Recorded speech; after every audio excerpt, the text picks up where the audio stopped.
All right, guys, welcome back to the channel. Welcome back to the stream. Welcome if you are new here. Thank you guys so much for joining me today and waiting patiently, as always, for the intro to finish up.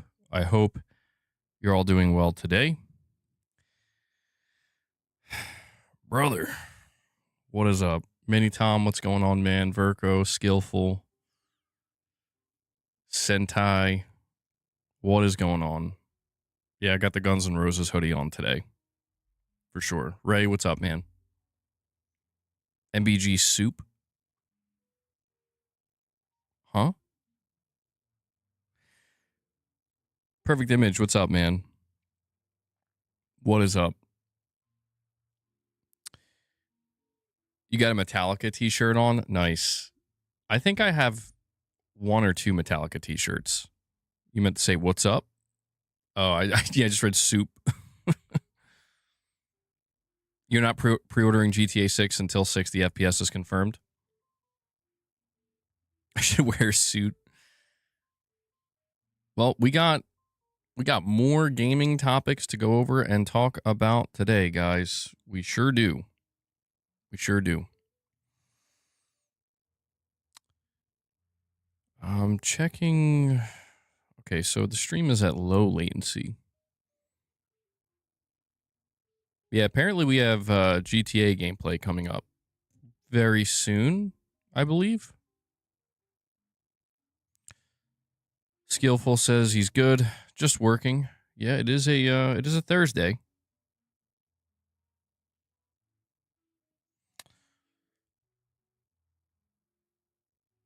You got that song you're working on, Erfan?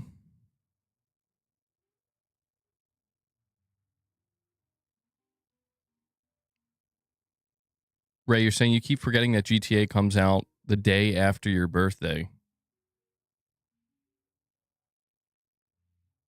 Are the ads playing again? Let me check it out.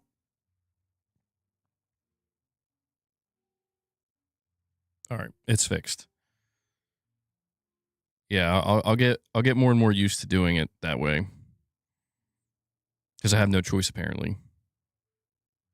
You just bought some physical games, Perfect Image, GT7, Astrobot, and It Takes Two.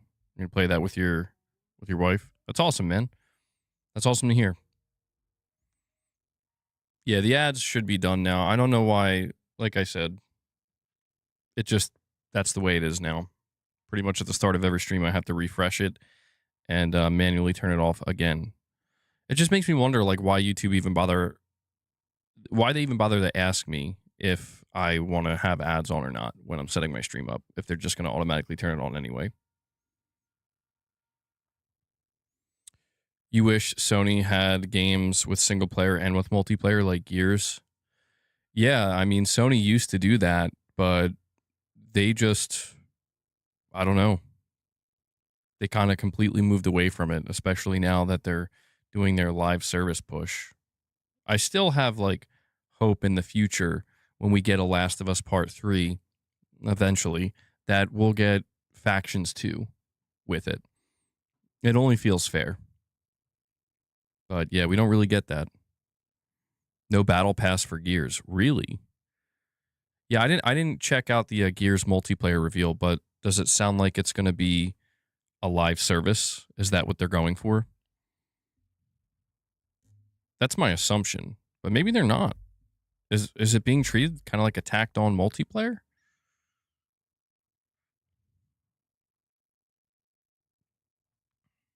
$49 seconds, Erfan.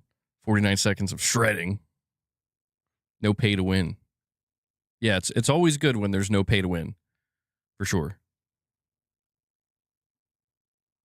Carl, you're asking, did Halo do well on PS5? Do we know yet? I don't believe we know yet. I actually do have a report here, though.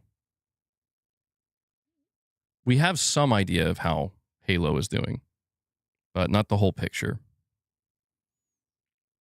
Mini Tom, you're saying, do you remember the first GTA 6 trailer came out on my birthday? I do not remember that.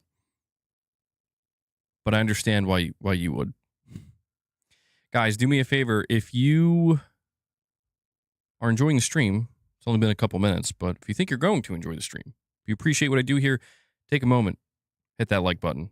And if you guys want to support the channel directly, there's a couple of ways in which you can do that. You can become a channel member, gift memberships, drop a super chat, direct donation. These are all ways in which you can support what I do here directly. I can only do what I do because you guys make it possible. So a big thank you to all of you who contribute.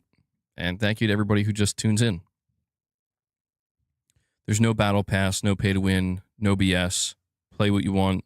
Chase the unlocks you think are the coolest. And we'll have themed seasonal updates that bring loads of new kick-ass content. That was from the Coalition. Though that sounds great. I mean, I'm not a Gears of War multiplayer guy, but if I was, I would be very, very excited about that because that sounds like how they should do it. More multiplayer, more games that have multiplayer should just treat it like that. It's like it does kind of sound ideal. Like they're going to continue to support it, but they're not really going to. They're not trying too hard, you know, to focus on the over monetization. I feel like too many multiplayer games do that, and it's just it just turns people off. Well, people are asking about. Yeah, that's what I'm thinking, Unico. That's what I'm thinking at the moment. That sounds more realistic than me, buying an Xbox, truthfully. But I saw some people were asking about Halo. I have a report here from Gaming Bolt. It says Halo Campaign Evolved is now available worldwide for standard edition owners on Xbox Series consoles, PS5, and PC, alongside Game Pass Ultimate and PC Game Pass. How has it fared on Steam, especially since it's the first new game on the platform in years? In terms of concurrent players, it peaked at 376 roughly 10 hours after launch. While that's a massive drop compared to 2021's Halo Infinite, which had a lifetime peak of 272,586, the latter offers free-to-play multiplayer. Then again, it is also nowhere near the 161,000 peak of Halo the Master Chief Collection, which launched on December 2019 for Steam. And while the rating slowly crawled up from mostly positive during advanced access, it's dropped back down to mixed, with 68% of the current 6,100 user reviews giving the thumbs up. So it says, when viewed against the backdrop of other Xbox Game Studios titles, Campaign Evolved is the 17th biggest launch on Steam. It's just a bit ahead of Microsoft Flight Simulator 2024, and a long way from Forza Horizon 6, which peaked at 302,000 concurrent players. So that's how it did on Steam. I'll be honest, it sounds like it's not doing too great on Steam. I don't know. Let me see if there's other data. I think Matt Piscatella dropped something, right? Was it Matt Piscatella? Maybe I'm getting it confused.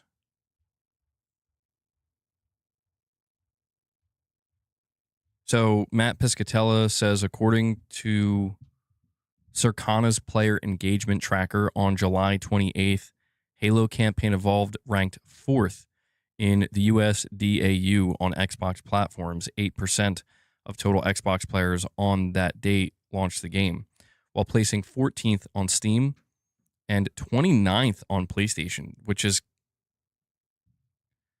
kind of, I don't know, 29th on PlayStation? Sheesh.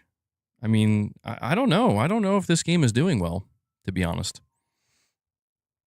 I question if it's in a dangerous spot. I'm surprised that play, like it being 4th on Xbox. Okay. 29th on PlayStation. What? I mean, there were theories that PlayStation players wouldn't actually be that excited for a Halo 1 remake because anybody who plays on PlayStation that would have had interest in Halo likely already played it. Like they went to Xbox for that game or played it at some point, which I guess could make sense. That could make sense. But there you go. That's the data we have right now.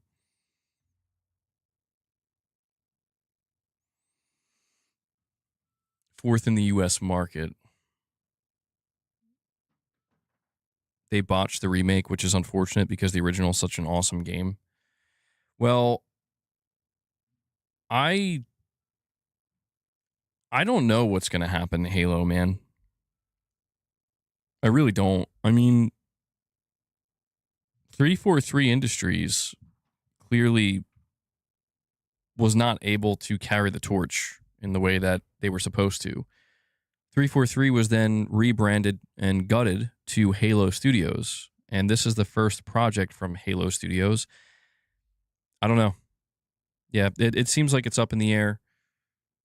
I don't think Halo's going anywhere, though. Like, I would assume that they're going to always make Halo at Xbox. Xbox should Bluepoint them? Oh, man.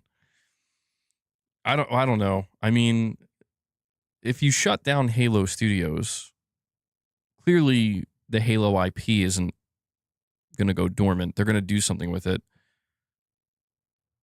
Hey, you know what? I got an idea. This could work for both Sony and Microsoft. What if Microsoft took the Halo IP, called up Sony, says, hey, we know you guys have been having some trouble with Bungie. What if we collaborate? We let Bungie make the next Halo multi-platform game. Just saying. It's there. You know, it's there. Marathon obviously isn't going to stick around for that long. Cloudy, what's up, man? Just want to say that you've been killing it with the members content lately. Thank you. I'm glad you've been enjoying it.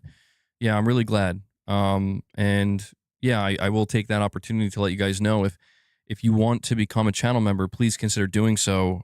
We have been putting out a lot of members only content, and there's going to be more members only content coming. Some of it's a bit different. I have a couple gameplay commentaries. One of the original creators of Halo was in the game, and they replaced him with a black female protagonist. Well, I don't think it would. Well, I mean, geez, I mean, Halo Studios they've been accused of kind of like, you know, going woke and whatnot. I haven't been paying close enough attention to know if that's true, but I did see a couple of things that popped up on Twitter, some changes they made that people were not really happy with, but I don't know. We will see. The future of Halo is looking questionable, I guess, would be the best way to put it. Erfan, that's crazy. Yeah, that's crazy. I wonder if the internet required on the bottom left of the cover might have had something to do with it. It's hard to say. I don't think that helps it. I mean, this is where when you look at some modern games that release, it's like, oh, it's a single player game, but you have to be connected to the internet at all times. It's like, what are we doing? Why? I think for some people that is a turnoff to the extent where they might reconsider. Depends on the game, I think. I mean, it really doesn't make sense for a remake of a single player game. That's crazy to me. Like if it had, you know, PvP multiplayer, maybe it would make more sense, but I don't know. Microsoft is in a strange place. Well, since we're kicking off with Halo, I want to go over another report regarding Microsoft, just so you guys know what's going on over in that area. We have an article here from Games Radar Plus. It says Xbox just had its worst quarter in years. Xbox is not doing well. On the back of seismic layoffs in its gaming brand, Microsoft reported a 10% decline in Xbox content and services revenue in its fourth quarter report for the 2026 fiscal year, making this the worst quarter for Xbox revenue since the first quarter of fiscal year 2024. Xbox hardware revenue specifically was even weaker, falling by 13%. Xbox revenue came in at $4.983 billion for the quarter, which is the lowest reported since Q1 2024's $3.9 billion. For comparison, the previous three quarters of fiscal year 2026 saw between $5.3 and $5.9 billion. A double-digit 10% decline into the sub-5 range is significant, even for Xbox, which regularly reports declines of some sort. For the whole year, Xbox revenue is down about $1.6 billion. The full report is unsurprisingly AI heavy, with Xbox only getting a few small mentions. Unsurprisingly, due to all those layoffs, Microsoft reported severance expense and impairment charges in Xbox, though it says these were partially offset by lower than expected expenses related to the voluntary retirement program it announced previously as yet another way to cut employees. It's all right, though. Microsoft says its $3.2 billion investment from AI company Anthropic is helping out, and its operating income was $40.6 billion for the quarter anyhow. The company's total revenue for the quarter was $90 billion on the dot, the highest in the last several years. CEO Satya Nadella is not short on praise for AI. He says we are advancing the frontier on the cost-to-outcome curve, ensuring every customer can turn tokens into business results. This year, Azure revenue surpassed $100 billion for the first time, and Microsoft 365 Copilot reached over 30 million paid seats, reflecting the confidence customers are placing in us to power their AI transformation. There's something else that is worth going over here as well, and that is another quote from Satya Nadella. This time it pertains to Xbox. He says, quote, "When it comes to Xbox, we are making the necessary decisions required across our content portfolio, platform, and operations to reset the business for long-term growth. We have the best IP in the industry and talented studios around the world and believe we can bring these strengths together and expect a return the business to growth in fiscal 2027. This is also what Asha Sharma said. Basically, what they're telegraphing is that in 2027, they expect the Xbox business to return to profitability in some way, shape, or form. But, that doesn't change the here and now. The here and now, this is one of the worst quarters we've ever seen for the Xbox brand. And I guess it's not too surprising. I mean, to me, what's unfortunate is that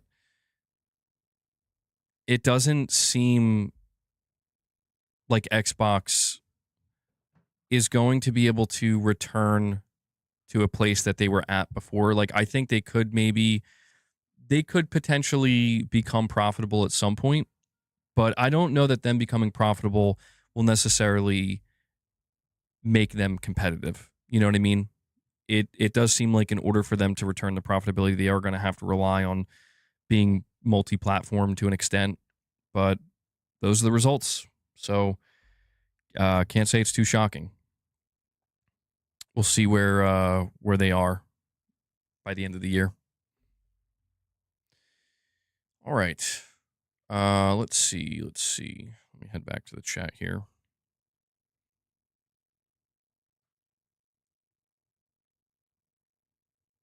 Eric, you're saying just 4 more days until I get my PS5 Slim Disc Edition? There's also rumor about no Steam on Helix. Where did that rumor come from? This is the clear sign they are getting rid of the brand from the CEO. You think so? I mean, the massive layoffs, can be seen as a way to trim costs and trim the fat, so to speak. I mean, that'll be a very interesting turn of events, man. If all of this that's being done with Xbox right now is to set them up for a sale, that's going to be interesting. It'd be even more interesting to see who would be willing to buy. I doubt that even if E-Day were coming to PS5, it would perform better than Halo based on the date. PlayStation users seem to be more interested in Forza than any other Xbox series. It does seem like that. I do think Gears E-Day would do better than Halo, though, because Gears it's new. You know what I mean? Like, Gears of War E-Day is a new, proper Gears game. Halo, it's a remake. So, that comes from Jez Corden. Very interesting. No Steam on Project Helix. That Ride or Die Jedi guy with a $5 super chat says, John, I have to weigh in on this one. You and I both know They pull the physical disc Helix trigger. They fully reset damn near immediately. So you're saying that if Microsoft pulls the trigger, we're going to have physical discs. We're going to have disk drive for Helix. I mean,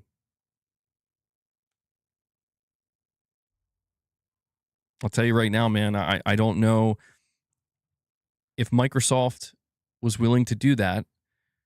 I can't say for certain. Thank you, Erfan. Can't say for certain it would turn everything around for them. What I can say for certain is it would be the biggest win Xbox would have gotten in well over a decade. Well over a decade. It would be huge. There would be so many PlayStation players shouting from the rooftops. Maybe some of them would just be, doing it for the sake of doing it, and they wouldn't actually end up buying it. But it would just be a massive optical win for Xbox in a way that, again, I don't know that there's anything else that could present itself in the near future that would be such a clear win. But unfortunately, Jedi Guy, I'm skeptical. I'm not even skeptical. I'm just of the belief it's highly unlikely Microsoft would do that. And I say that because if you look at everything they have been doing, they are doing a reset. And I think that, they try to make the reset sound like a positive thing. And I guess to a certain extent it could be. But in reality, it means they're looking for ways to save money, to streamline their studios and their IP output and return to profitability. And I get this feeling that physical discs, especially because Microsoft isn't even involved with like the manufacturing of them, that would get in the way. But I'd be all for it, man. I would absolutely love to see Microsoft come out and just slap Sony. That would be amazing. Wake Sony the hell up. I'd be singing Microsoft's praises at that point, but I don't know. I don't think they're going to do it. Like I feel like if they were, they would have like announced something by now, perhaps. But time will tell. Let me see what this new report is, though. From Notebook Check. Insider thinks Project Helix may block Steam to lower the new Xbox console price. Steam compatibility would give Project Helix an advantage over the PS6. Unfortunately, the perk threatens to inflate the price of the new Xbox console. An insider believes that Microsoft may be reevaluating the hybrid approach to maximize revenue and lower costs. Xbox CEO Asha Sharma stated that Project Helix will embrace an open ecosystem. Some gamers assumed that meant support for third-party marketplaces like Steam. However, Windows Central insider Jez Corden casts doubt on this scenario. He believes that with such freedom, the price of the new Xbox console would spiral out of control. Sharma's predecessor, Phil Spencer, praised the benefit of a hybrid PC console model. He mentioned the advantages of having competing storefronts on a gaming system. Epic Games is a prime candidate, but Corden notes that Spencer avoided naming Valve's platform. The current CEO has been less committal about including any competing store. While promising that Project Helix will be open, her goal is to cater to as many players as possible with a customizable experience. When GameFile's Stephen Totillo asked the executive about Steam, she explained that a decision had yet to be made. Jez Corden discusses sales data showing that the memory shortage has impacted Microsoft. Following another impending Xbox Series X and S price increase on August 1st, the company could still lose around $150 on each unit sold.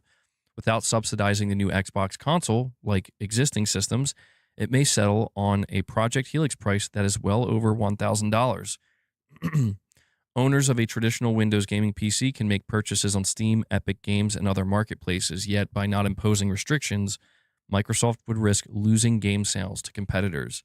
The insider described how ROG Xbox Ally handheld users who aren't Game Pass subscribers gravitate towards alternatives. Helix buyers ultimately may pay more to enjoy the same choices. Still, Corden expects that after the return of Xbox exclusives, the company is rethinking its open nature. So it does sound like it's more speculation on his part. But I don't know. When we talk about the idea of Project Helix's price spiraling out of control, I think we're already there. Steam or not, I think it's going to be out of control. And we have that Ride or Die Jedi guy with another $10 super chat. Thank you for that, buddy. He says, brother, I say what I say for two reasons. The positron feature that immediately reincorporates full backwards compatibility. And second, because Xbox can do what Sony cannot as an American company. America.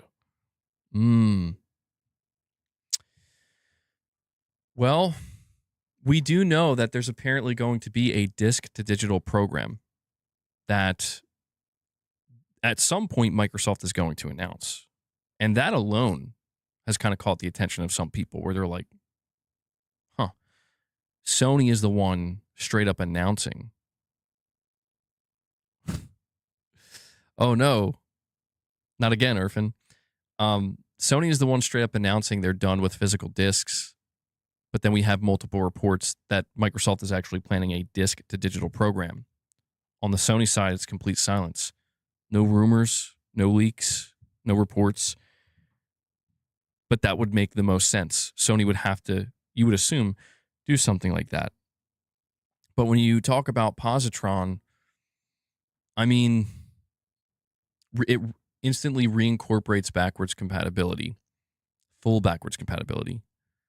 I mean, that combined, like, that's what's interesting about it, right? When you look at all the effort that Microsoft put into backwards compatibility for the Xbox One and previous, Xbox console generations, making it to the point where you can put in a disc and it will work. I mean, this was like the biggest win that Microsoft, I would say, garnered in the last decade.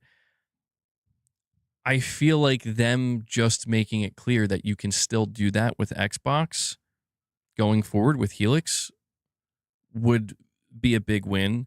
But if they really want it to give Sony a massive punch to the gut that I think would metaphorically knock the wind out of Sony, is also announce we're doing next gen physical games as well. That I would love to see it. I mean, when you say they're an American company, to me, we just went over Xbox's earnings, and Xbox, they're kind of in the dumps. Their earnings were very bad. However, on the flip side of that, Microsoft as a corporation is making more profit and doing better than they ever have. They're making more money than they ever have. So there is this kind of notion, and we've talked about this before, that if Microsoft wanted to win, they easily could in some regards. It would be expensive for them. It would maybe be annoying for them, and it would kind of go against what they're trying to achieve by becoming more profitable. But if they were focused on winning, like winning the gamer over, and what's interesting is we've seen Microsoft try to do this so many times before to try to win people over, convince PlayStation players come over here, right? I think Sony's the most vulnerable they've been in a long, long time. That's not to say that they would just win all the PlayStation players over. Certainly not. But the vulnerability is there. And if there was ever a time for Microsoft to actually try to exploit it and hit some weak spots and do some critical damage of their own, this is that time. But I don't know. It seems like the only thing Microsoft really wanted to do was announce we're going back to exclusives. That should please the Xbox fan base to the point where, we're going to focus on writing our business now, correcting it. So thank you for that, Jedi guy. We also have Cheese and Chainsaws with a £5 super chat. He says, putting a date on when they expect to hit profit is also a deadline, in my opinion. Once it fails, they'll shutter/sell. Saudi Group is always looking into gaming. Indeed, they are. Indeed, they are. And perhaps they will be looking at Xbox next. That's a good point. I didn't really think about that. Microsoft CEO straight up saying we're going to return to profitability in 2027. That's a massive amount of pressure. I mean, I get the feeling with Xbox they're at a point where they're willing to do whatever it takes. I think that's clearly been on display with the amount of layoffs, right? We are seeing teams get gutted in a way that I don't even think people know how to react to it or process it, because it's so much happening at once. But it's also happening at a time when everything else in the industry is also kind of on fire, or at the very least, not in a great place. So I think it takes a lot of emphasis off of what Xbox is doing. But if you've been following what Xbox is doing, yeah, I mean, the idea that they are preparing for a worst case scenario, the worst case scenario being they do everything they possibly can. They make the most cutthroat business decisions in the name of trying to return to profitability, but they just can't. I mean, I don't know that they would shutter Xbox. That's too extreme, but you could imagine maybe them spinning them off or trying to sell them, perhaps. Yeah.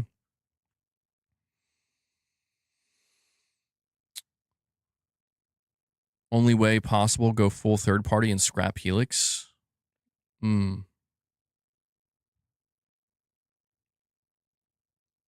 things are all over the place right now. I mean, I've spent years trying to understand Phil Spencer's decisions, to understand what Microsoft is trying to do, just to come to the conclusion that even with new leadership, with Asha Sharma, it's like I don't know what they're doing. We're going to make Gears of War E-Day exclusive. We're going to make Clockwork Revolution exclusive. Oh, okay. So you can sell Xboxes. Correct. So we can give players a reason to buy an Xbox. But we're still going to release all of our games on Steam and many of our games on PlayStation 5. And we're really focused on returning to profitability. There's a conundrum there. There is a layer of, I don't want to say hypocrisy, because it's not hypocrisy. It's just there's something there doesn't add up. It's like, okay, so you want to return to profitability, and you're willing to go to great lengths to do that. But then you take one of your biggest games from one of your biggest studios, one of your most expensive games, Gears of War E-Day, and you're going to say, we're going to use that to try to sell Xboxes.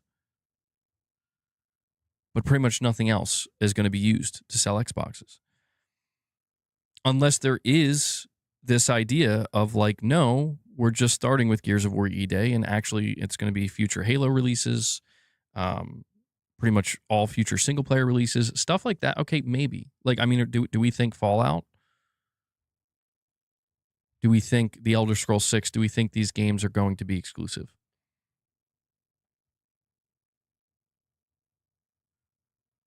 I have a hard time believing that, all things considered. I'm not saying it couldn't happen, but it's like choosing to not release The Elder Scrolls 6 on PlayStation makes complete sense if your idea is we want to leverage The Elder Scrolls 6 as an Xbox exclusive to sell Xbox consoles. Great. How much are you going to be selling the Xbox console for? Well over $1,000. That's a problem. That's a problem for not only your console, that's a problem for the Elder Scrolls 6. That's a problem for the entire business side of it. And so I don't know. They're willing to do it for Gears. Gears is very likely going to lose money. It's probably going to struggle to break even unless it really blows up on Xbox, which maybe that's what they're testing. They're testing to see if we take an established Xbox first-party franchise like Gears and we make it exclusive to the console, will people show up for it? Between that and releasing on Steam, will it be good enough? Can we do this without PlayStation? I'm not sure. I mean, when you look at the way things have been going for Xbox outside of Forza Horizon, and I mean quite literally outside of Forza Horizon, Minecraft, and Call of Duty, I just don't think things have been going in a good direction for them. Yeah, you're right. It's also day one on Game Pass. I forgot about that. So I really can't read what Xbox's overall end game strategy is here. My best read that I can give you is they're taking a broad approach where they are keeping an open mind, where they're going to try to do this, that, and this in an attempt to become profitable. And they're going to see what works, see what doesn't, evaluate where they are by the end of it, and they're going to keep their options open. We could return to profitability and become much more competitive and make lots of money. We could do all of this and it stays exactly the same. We could do all of this and it somehow gets worse, and then we have to shut down even more studios, lay off even more employees, and, possibly even look at selling off the brand. I think they're keeping all possibilities open, but yeah, man, it's been a crazy ride for Xbox. Maybe Xbox is for their physical games and PlayStation is their digital console. A small amount of physical buyers can get Helix then. Oh, Xbox for the physical players. Xbox, let's get physical. There we go. I don't know. The only thing I do know for certain, like I said, is that the ride for Xbox over the last 10 years has been all over the place. It's been crazy. It's been frustrating, to say the least. But I would love to see a more competitive Xbox. I just think those days are done. I really do. I think the days of a more competitive Xbox are over.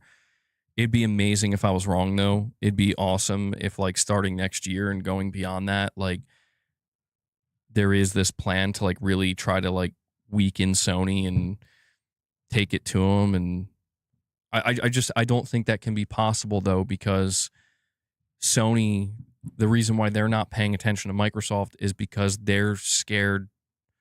They're terrified about how expensive the PS6 is going to be. They don't care about Project Helix, because Project Helix they know is going to be even more expensive. What Sony cares about, and you would have to assume if Microsoft cares about selling consoles, what they have to care about is how are you going to get people to buy your new devices? Because if you can't get people to buy your new devices, then you really do have to lean on the publishing side of things. And that's where things get particularly bad for Microsoft, where it's like they're already in a position where they have to lean into not just the publishing side of things, but being a multi-platform publisher. This is a situation where it's like it's really tough to have your cake and eat it too. In fact, it almost seems like that's not a possibility. Sony and Microsoft are in for a rude awakening, honestly. Next gen with $1,000 consoles.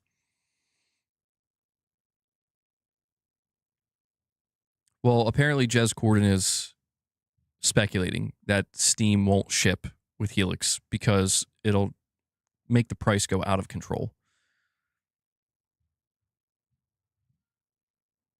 Yeah, but from what I can tell, the price is already out of control, and there's nothing.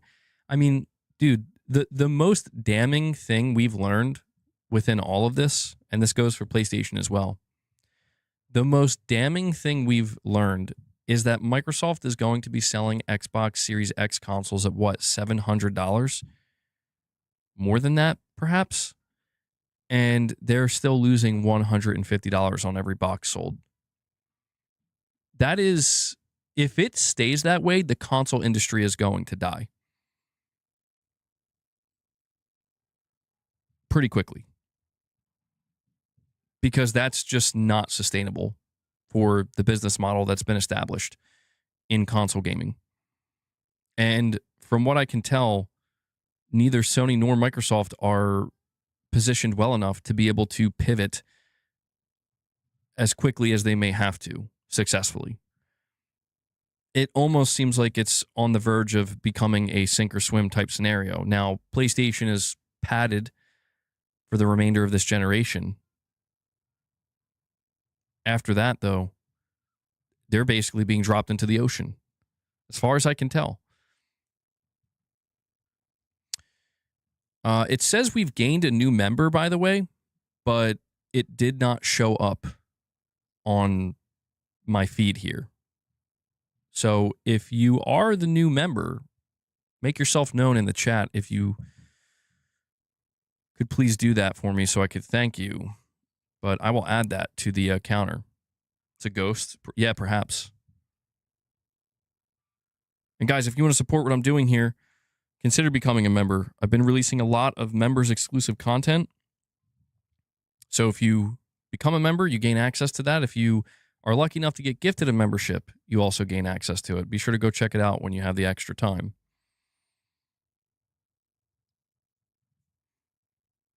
Cheese and Chainsaws with another £5 super chat says Sony is counting down until Microsoft leaves gaming. They'll be even more free to do whatever they want. Going digital and nobody cares already shows their power. It's a possibility. I mean, I think if I were to entertain what you're saying as truth, which it could be, where they're like, bye-bye, Microsoft. We're checking the watch. We're waiting. And when you're gone, I would argue that they already feel that way. And we have one win, I think I'm saying that correctly, comes in, decides to drop a single member gift. Thank you for that, buddy. Thank you. Appreciate it. And who got gifted? Still not Mini Tom. Mini Tom, how have you not received the member gift yet? That's kind of crazy to me. We've gotten a lot of member gifts, and I would have thought for sure that you were going to get one. You got gifted the membership. Who's that? Snaggy P. Well, like I said, when you get the chance, go check out some of the members' exclusive content. There will be more coming up, absolutely. And yeah, I appreciate you guys supporting the channel directly. Like I said, I can only do this because you guys make it possible. Thank you so much. But geez, going back to what you were saying, man, I would hedge a bet that Sony already kind of feels that way, but they're also not really paying attention to Microsoft, at least not that much, because what they're paying attention to is the fact that all the ships are starting to go down, you know? Rising tide lifts all boats, but you know, when the tide lowers, it's lowering all boats, and it's lowering so much that it's becoming a kind of like every man for themselves type situation, every company for themselves type situation, where I want to read something to you guys that I came across as well. This was from, what's his name? He runs Alinea Analytics.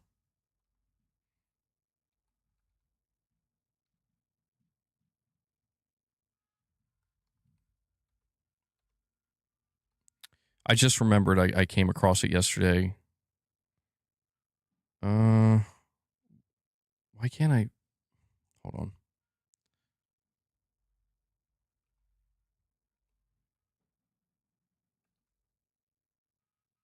Am I spelling it wrong? There we go. Okay.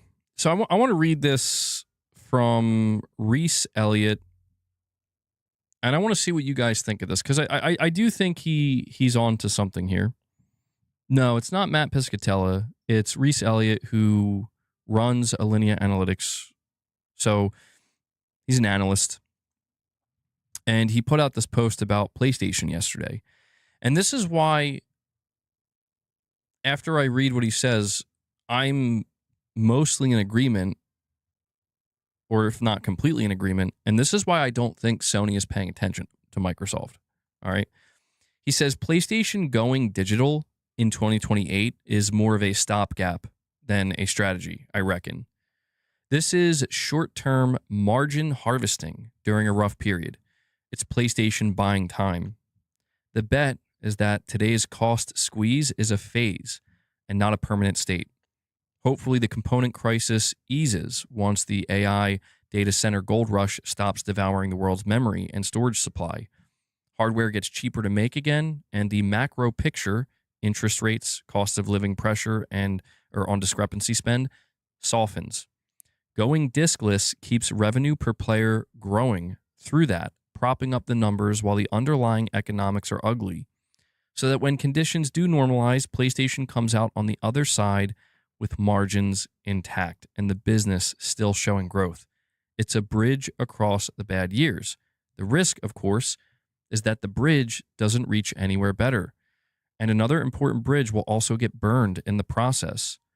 Budget conscious and younger players enter the console ecosystem through cheap pre-owned discs, then get locked into buying digital DLC, subscribing to PS Plus, and building a friends list they won't walk away from.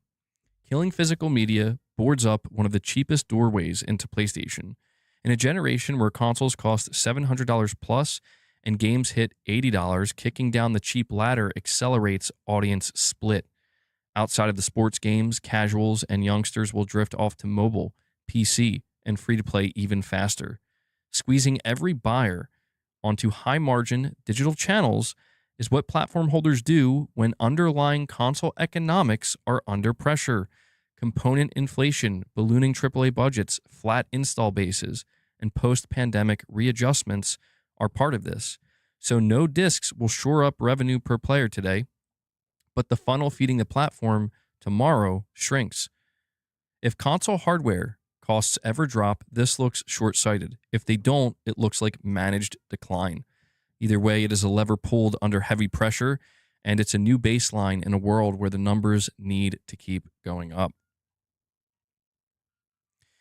So, as a really roundabout way, basically, like to just kind of like summarize what he said there, he's basically saying what we've kind of been talking about, which is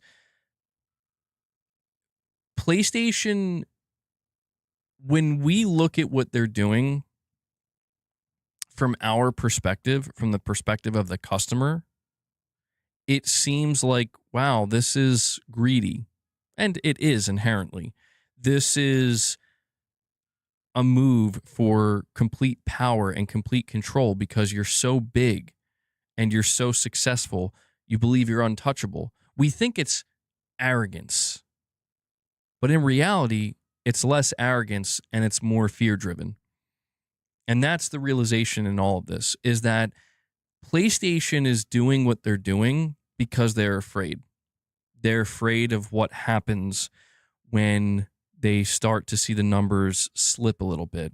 They're afraid of the idea. And when I say PlayStation, I'm really talking about the executives that are currently in charge.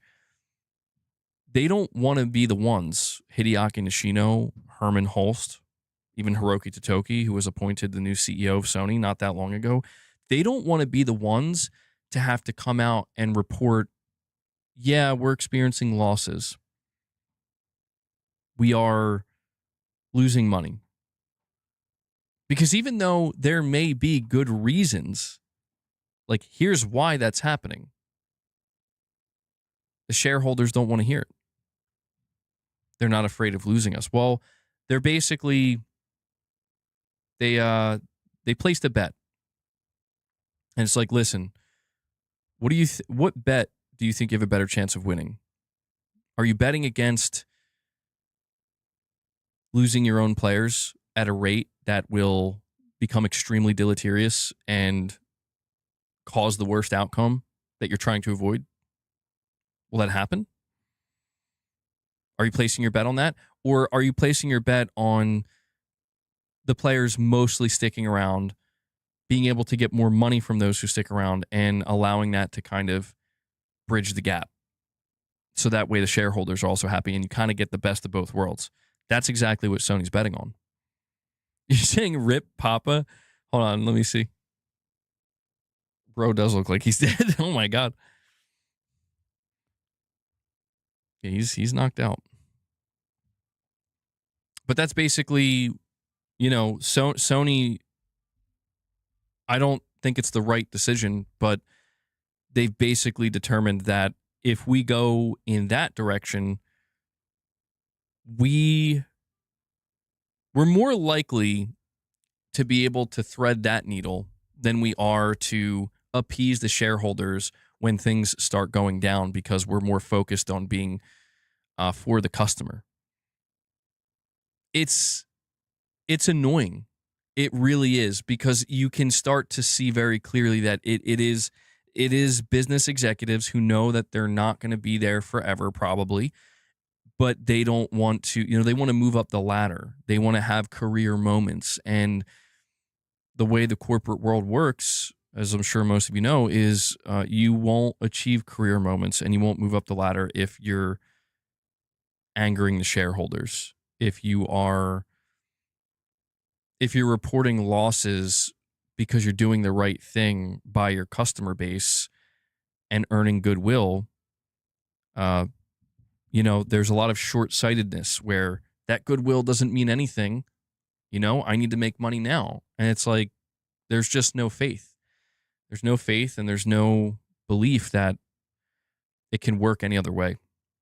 And yeah, he also mentions how in doing this, Sony is making it even harder for the younger generation to get involved in console gaming. And it sucks. It really does. Oh, man. Zubitech is reporting what Samsung recently said. Samsung says, quote, "We expect the memory shortage in 2027 to be even more severe than it is this year, with tight supply conditions likely to persist into 2028.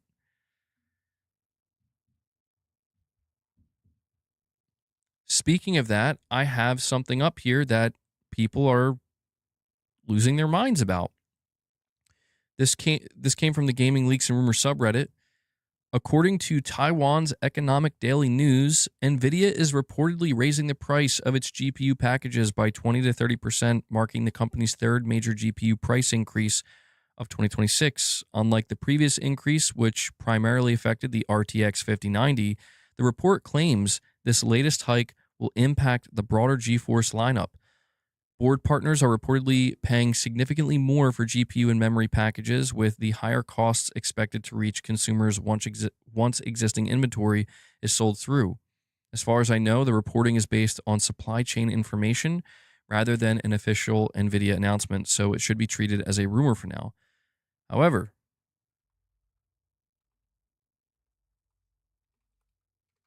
let me see. There was another report.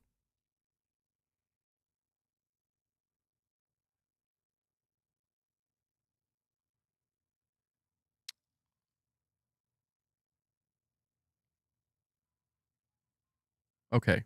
So AMD has announced the entry-level Radeon RX 9050 GPU, while a major surge in graphics card prices hit the market due to rising GDDR6 and GDDR7 memory costs. Announced with 4GB and 8GB GDDR6 variants, the 8GB model is priced at $279 and targets regional markets like Latin America and Asia Pacific first, while the 4GB version is restricted to pre-built systems. Hold on.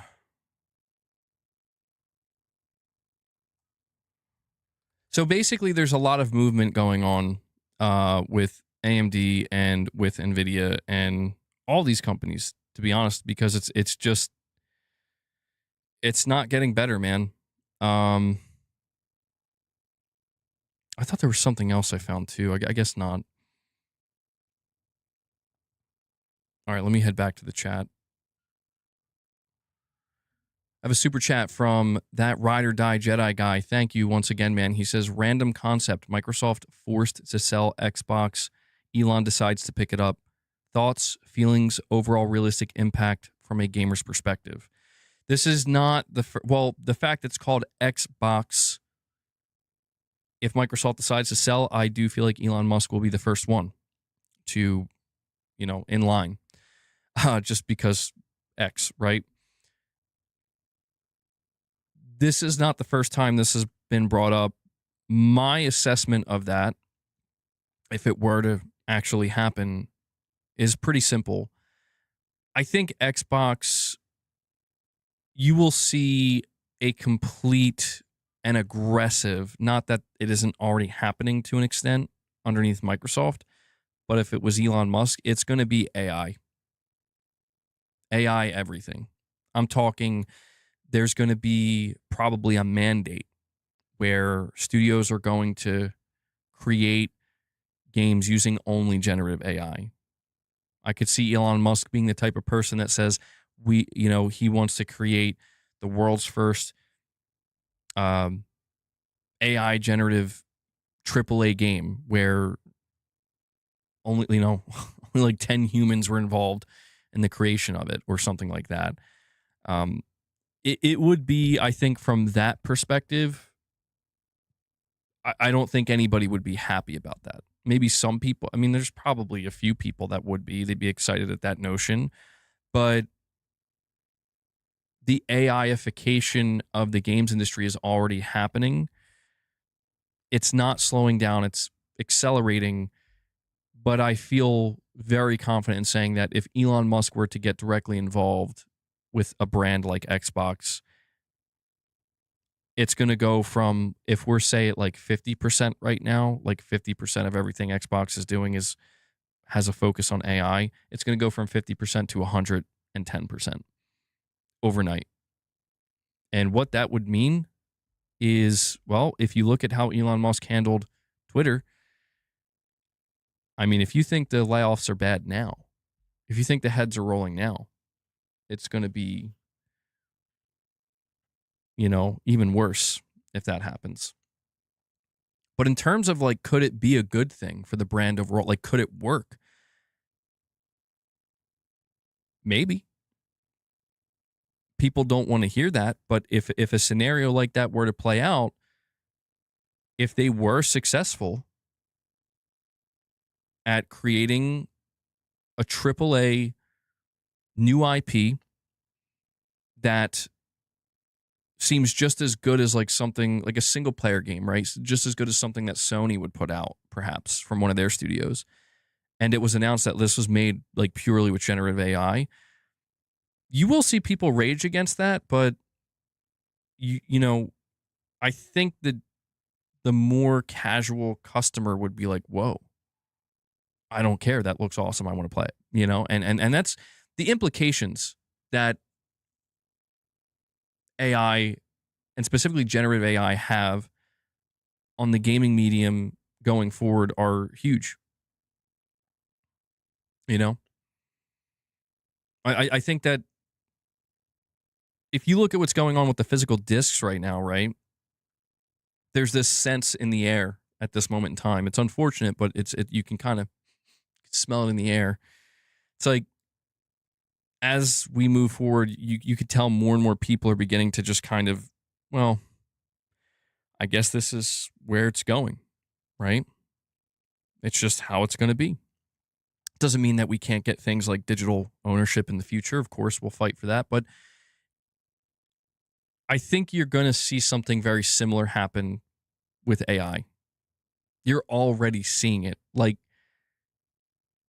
people tried a couple of years ago to draw like their lines. And maybe some people really did. But people tried to draw their lines of like, well, I'm not supporting games that use AI. Guess what? Every game uses AI now. Well, I'm not using games that support generative AI. Guess what? Most games are using some form of generative AI. At some point, it's going to become clear that, again, it's the simple, you're either in or you're out. And when it comes to AI, even looking at Microsoft, who currently owns Xbox, like, it's critical in their eyes. It's critical to a path where they can continue to pump out bigger and better games, AAA games, while mitigating bloat and prices, or the costs skyrocketing. This is how they view it. And it's not just Microsoft. It's going to be every video game publisher. Maybe out, and you'll still have teams that are like, we're not doing that. But I just think that there is a certain reality we're looking at that I don't think, no matter how against it you are on a personal level, it's not going to change the path we're going down. So, long story short, long story long, if Elon Musk were to somehow buy Xbox, I would expect Xbox to mostly become AI developed games. Tarnished Gamer with a $5 super chat says, where was Moore's Law on the substantial increase of hardware prices? Where were his sources? Oh, wait, his sources said Sony had RAM stockpiles. Well, yeah, I know what you're referring to. I mean, I think that was true for a little bit, to be honest, Tarnished Gamer. I think that Sony did stockpile a certain amount, but I think they probably did for like a quarter, maybe 2 quarters. It's like, let's stockpile enough to just get through a quarter or two and see where we're at. And it's like, okay, you burn through that, and here's where you're at. It's significantly worse. I mean, going back to what we were discussing, right? About the hardware, the rising costs, the RAM situation not getting any better. I don't know. It's not even just the console sector.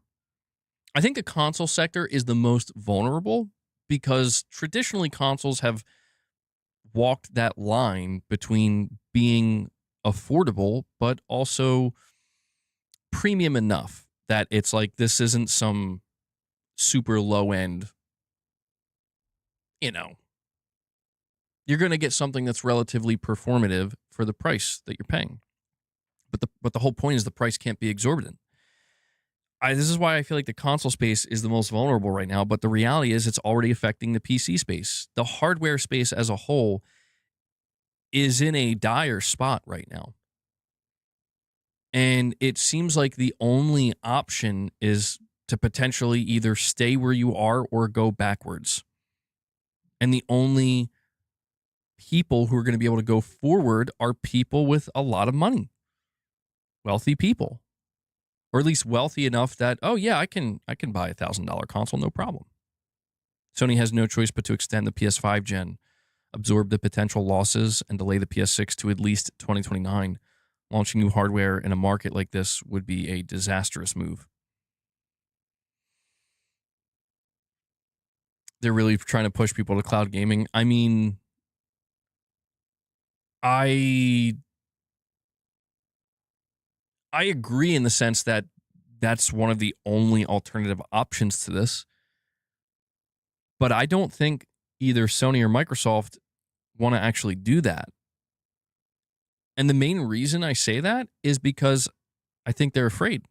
Look at the last company that tried to be, cloud gaming first. It was Stadia, and it died instantly.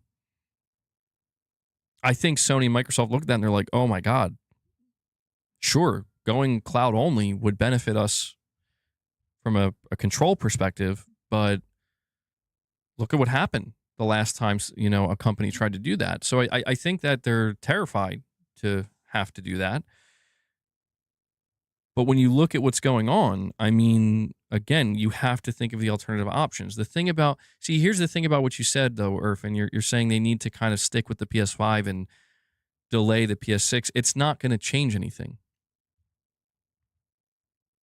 It really isn't. Like, it seems like there's a logical, feeling to it where it's like, logically, that's what you do. But the price of the PS5 isn't going down. It's only going up. The PS6 price is only going to go up.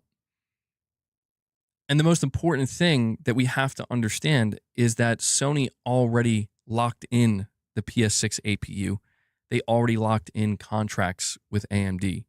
So when you talk about a multi-year delay, what you're really looking at is canceling the current version of the PlayStation 6, which would be one of the most expensive things Sony could do. This is why I brought up that post from Reese Elliott, because Sony is in a bind. They are not being pressured by Xbox, and the competition is pretty much non-existent at the moment. But that's because things are actually looking so bad for both of them going forward that they can't focus on what the other person is doing or what the other company is doing now. They have to focus on their own situation because there's holes in the ship. They're taking on water. And again, it's easy for people to disregard that notion when it's like, yeah, but look at the holiday season coming up. They got Wolverine, GTA 6. And yes, you will see what looks to be something good happening on the financial and number side of it, probably over the course of the next 4 to 6 months. 6 would probably be stretching it, but it's not all going to be bad. But that's just the short term. We're talking about the mid to long term, and the mid to long term, there's a reason why everybody is kind of looking around at me like, dude, this doesn't look good at all. Like, it's not even just the physical disc thing. I think the physical disc thing made it a lot easier for people to come out and be like, I ain't buying a PS6. No disc, no PS6. How am I feeling today? I'm feeling a little bit better today. I have a sore throat. I'm starting to wonder if I was like sick with something, like a virus perhaps, because my throat's really sore today. But overall, I'm feeling well enough. Can't really complain too much, you know? Just a little bit of pain in the arm. Appreciate you asking. But yeah, the physical disc thing, I think it just kind of acts as like a, it acts as a catalyst, like a preemptive catalyst to make people dismiss the idea of a next-gen console from Sony. But in reality, prior to the announcement of physical discs ending, people were already being either A, very dismissive of a next-gen console, or B, completely skeptical. They were being completely skeptical to a point where they're like, I don't even know that I'm interested. This is why I have no idea what Sony plans to do. I really don't. But the only thing I do feel confident in saying is that they cannot delay it. Not in the way that people think. They can't cancel the PS6, is what I'm trying to say, ultimately. They can't redo the PS6. If they do that, there will be no PS6. You're just going to have PS5, and that's it. And maybe that's not the worst thing in the world, to be honest. Maybe the idea of let's hit pause on progress because the industry is on fire, and it's either it's like I said, it's either stay where you are or move backwards now. You could make an argument. I want you to think about this for a second, guys. With the way things are right now, you could make an argument that would actually be a salient argument saying, would it actually make more sense for, instead of a PlayStation 6, because we already have the PlayStation 5 Pro, we have the base model PS5, Sony makes a less powerful PS5 S-type model. Would that make more sense? Actually, it would. Where we are right now, that literally makes more sense for Sony to do in terms of how do we get people in the door? How do we continue to make the PS5 appealing as an option for the masses, for a mass market? Because let me tell you, at the rate things are going, they are going to have to increase the price of the PS5 again. And you already know the Pro is going to go probably beyond $1,000 at some point. And that's, I'm not saying clearly Sony's not going to make a PS5S. They're not doing that. But understand that it's just there's not really, there is a way forward. That way forward is RDNA 5 technology, next gen technology, the next leap in graphical fidelity in the console space, next gen features. That is the way forward. But that way forward doesn't exist in a way that's conducive to the mass market, to penetrating the mass market. That's Sony's problem. That is such, and I don't think people understand how big of a problem that is for Sony. That is quite that, guys. I'm gonna just say it, and I know some people, some very enthusiastic PlayStation fans are not going to want to hear this, but the chances of the PlayStation 6 being the console that does so poorly for Sony that they basically, that they're pretty much done with the console business model, at least as their main way of, reaching the masses and finding success. Don't be surprised if that's exactly what happens with the PS6. And it's not all Sony's fault. The physical disc thing is the idea of, putting out a console maybe sooner than they should have.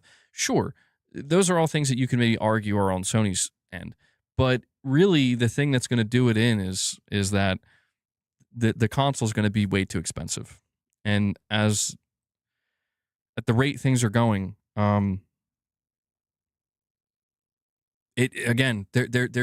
is no, you don't hear anybody coming out and saying, I think things are going to be better in the next year and a half, 2 years. That's a chronically online argument. You think so?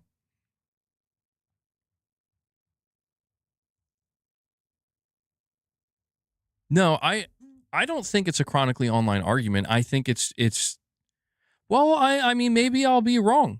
Maybe my assessment of the console market is wrong.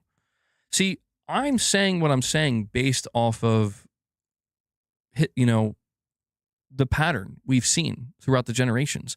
That pattern is when you go beyond the $600 and $700 mark in the console space, you lose a lot of people.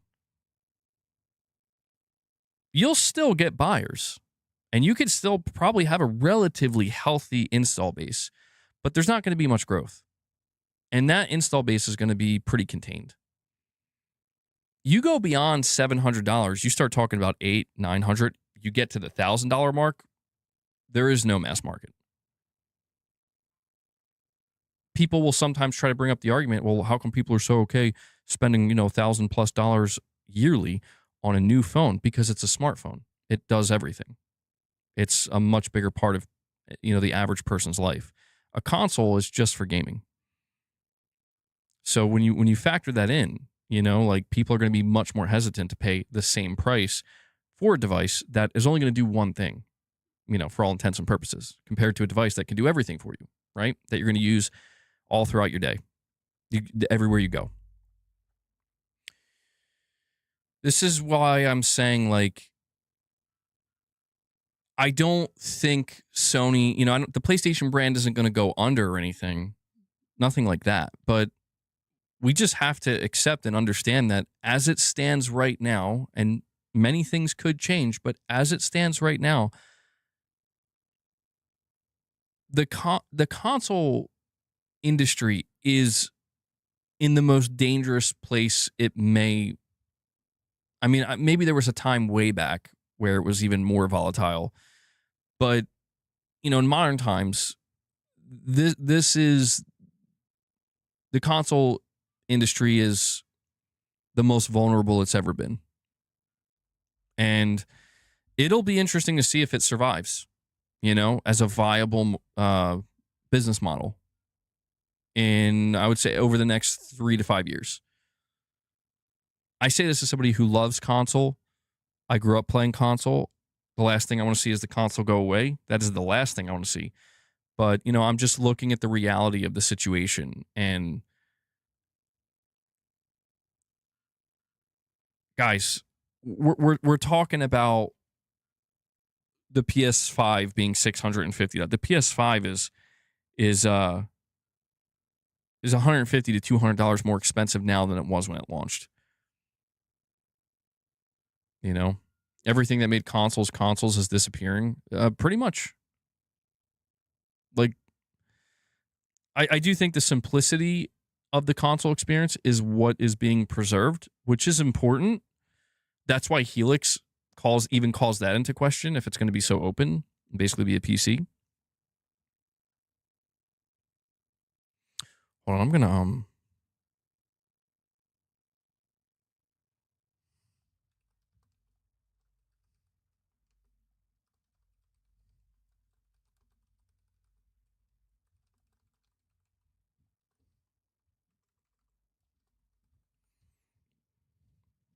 give me 1 second here, guys. We'll continue our conversation.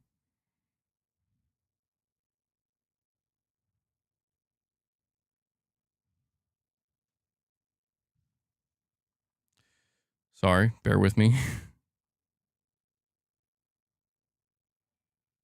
Okay. Thank you for the jewels. All right, so I'm changing. All right, I'm coming back now.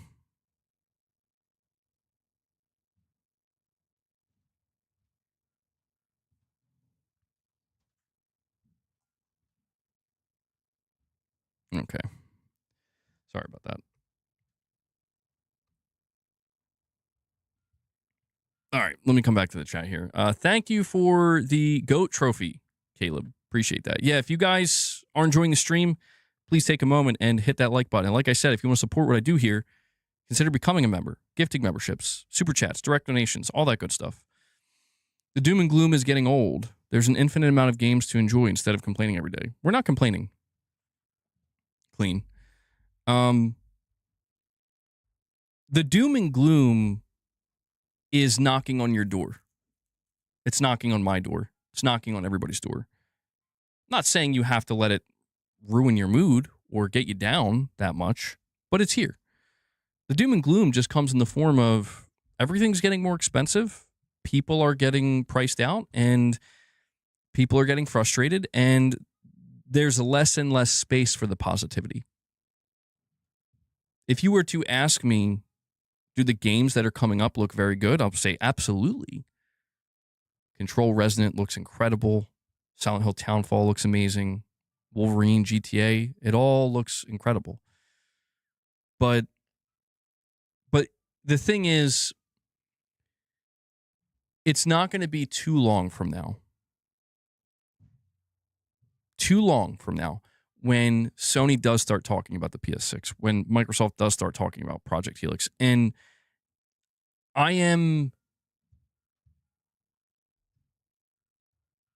mean, look, I'm okay with the idea of not everything being great. I've kind of gotten used to that.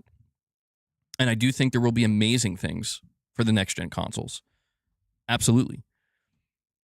I just very much, frankly, despise what is happening, only because it does feel like what made the console space so, I don't even want to say unique, but what made it feel like, and I know people don't like this word, but inclusive, in a sense that like people could get on board with it. Like it wasn't a massive hurdle. It was a box. You spend anywhere between $300 and $500 on that box. That's the one-time investment you make. You hook it up. You have it for 5 to 8 years, sometimes more, and then you just buy and play the games. And that was something, because of that price range it was in, that was something that could be so ubiquitous. And I don't like the feeling of going in to the future of console gaming knowing that like that's going to potentially be cut by a third, maybe even in half. I just described PC. I don't necessarily know that that's the same as PC. Perhaps. Maybe PC is that, but with more complexity, you know, and more customization. Well, good thing this is a hobby and not a necessity. And that's true. That's true too. And who knows? I mean, look, if I'm trying to be like, I would say overly optimistic, maybe it won't be nearly as bad as I'm telegraphing. Maybe things will work out in such a way where it's like, actually, these, people are willing to pay these prices to, like, tens of millions of people are willing to pay these prices to upgrade their consoles. Josh Z with a $10 super chat says, if I remember the original Game Boy correctly, it was largely older architecture. Nintendo president at the time really believed in doing more with less, and it seems that they were ahead of the curve again. I mean, that's the thing. Nintendo is kind of the one benefiting the most here with the Switch 2, where, they're obviously going to be affected by the situation. We know that the Switch 2 price increase is coming, but they are reaping the benefits of not being concerned about being at the cutting edge. And I'm sure that whatever trepidation they may have had with decisions they made for the Switch 2, like, is it powerful enough? Is this really what we want to go with specification wise? I'm sure that, they don't feel that anymore. They feel relieved that they went with what they went with. But to be fair though, I don't think anybody could have seen this coming. Not in this way. I think there were predictions that things are going to become a little bit more expensive, game development, timelines, stuff like that. Diminishing returns with cutting edge hardware and graphical fidelity. All that stuff I think was predicted. The actual RAM crisis, the actual component crisis itself, I don't think anybody could have predicted that. I'm not sure who made the prediction, and maybe somebody did. And if they did, they look like a prophet at this point. I don't know who was predicting in the next 5 to 10 years, there's going to be an AI rush for data centers, and all the, there's going to be a shortage of GPUs and CPUs and RAM and all this stuff. I don't know if somebody made that prediction or not. I don't recall ever reading anything like that. I don't recall ever reading anything like that in the games industry telegraphing that this is going to impact the games industry in a negative way. I do feel like that is the kind of blind side aspect of this, where there were all these other areas where things were getting more expensive and things were increasing and things were getting a little bit more intangible, I suppose. But this part of it, the component part, it feels like it just came out of nowhere. And it was just sudden and instant. And it's like, oh, I don't know. But Josh, thank you for the super chat, buddy. We also have Jay Plays Casual with a $10 super chat. It says, PlayStation failed to deliver this gen and are cutting it short by essentially taking away PS5 disc functionality by ending discs in 2028. We are being forced into digital. It's not a natural transition. I, as somebody who buys physical games for PlayStation, agree, and I do feel that way. I do try to zoom out and understand that the majority, seemingly, of people are buying digital. I mean, if you look at the PlayStation Store and the pre-orders, it does make it clear that, okay, this is the direction we were going in. That is natural. But I do agree with your sentiment, Jay, that it's being a bit forced. It's more of a profit transition. It's more of a protective measure that's being deployed preemptively. And I made the argument numerous times when talking about this particular situation that Sony should have just let it happen on its own. You know what I mean? Like, eventually we were going to get to a 98, 99% digital purchase saturation, unless maybe Sony feared the opposite. Maybe there was going to be a bit of a rebound, and they're like, nope, we're going to stop that right now before it even starts. It's impossible to know. You're saying you missed the old MBG? What do you mean? Erfan, I decided to change it to better reflect the actual conversations we're having in today's stream. Every time, dude. Every time.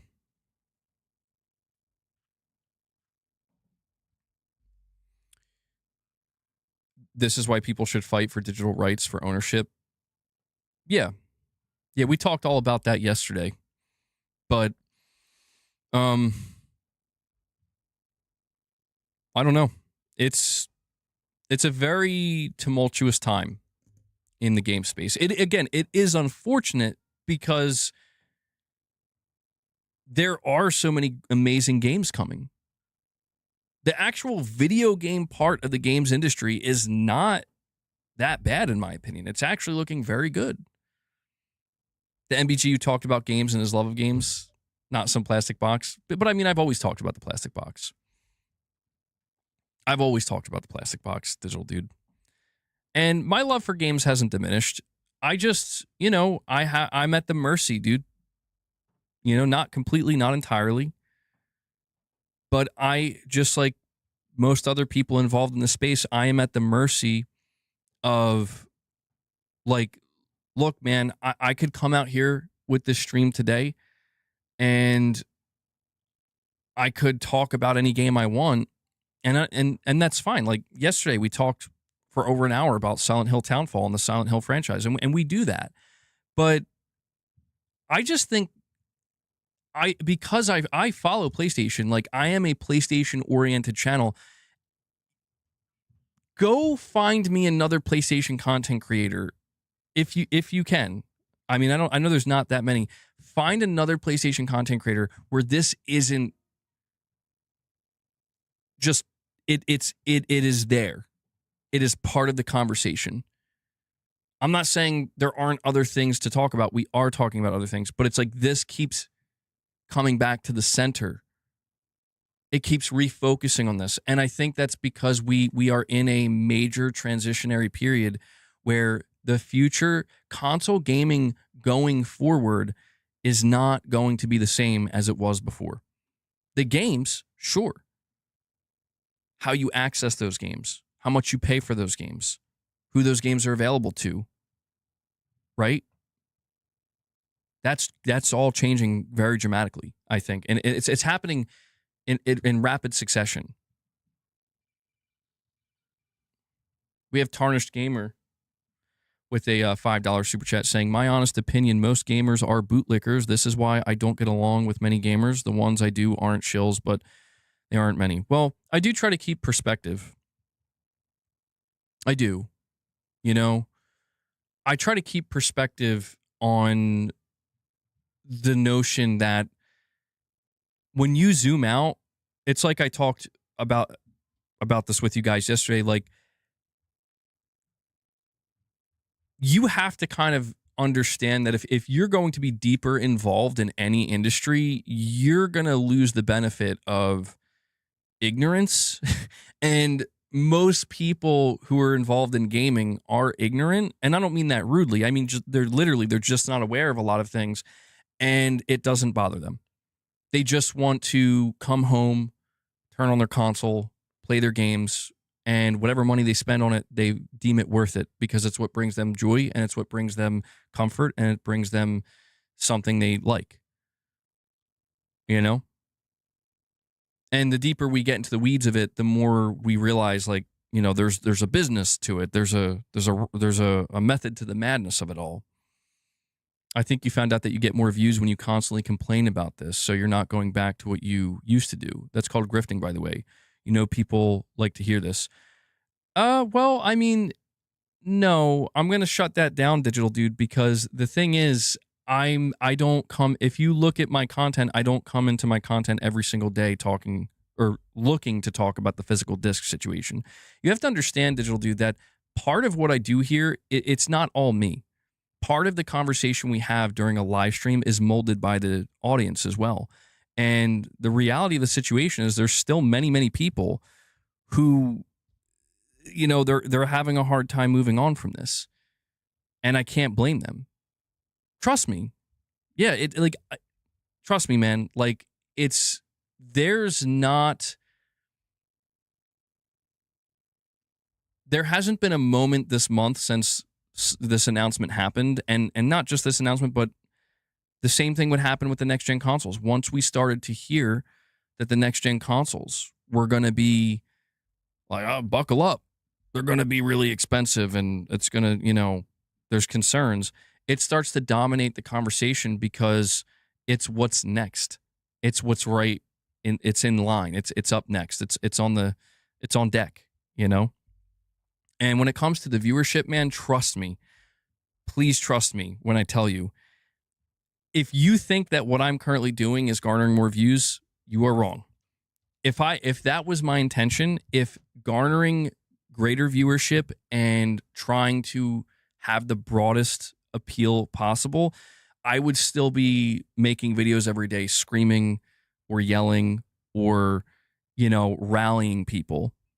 And people, trust me, that's people want that now more than ever. I'm not doing that because it wouldn't be genuine. When you got it from me, it was real. But I'm only a human being. And I'm not just purely in this for views. I care about views. I need viewership. But no, trust me, man. Like, this is one of the worst decisions I've ever seen from PlayStation. It's one of the worst decisions I've ever seen. It doesn't mean everything's over. It doesn't mean it's all bad. But it's literally a core component of what made PlayStation being eliminated abruptly with no response from Sony. Is this going to stop people from enjoying their games? No.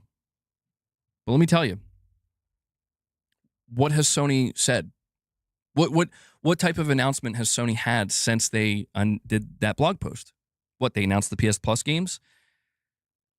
They had a couple things for Wolverine, which I covered and I think looks amazing. But it's just unfortunate, man, that like this aspect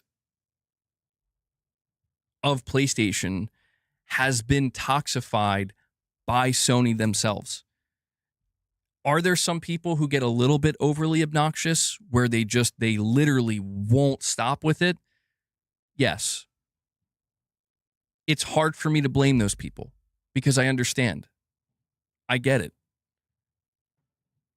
But if I'm to point the finger at Sony or to point the finger at the customer who spent years buying physical games and now found out that they're losing that option, I'm going to point the finger at Sony before I ever point the finger at the customer.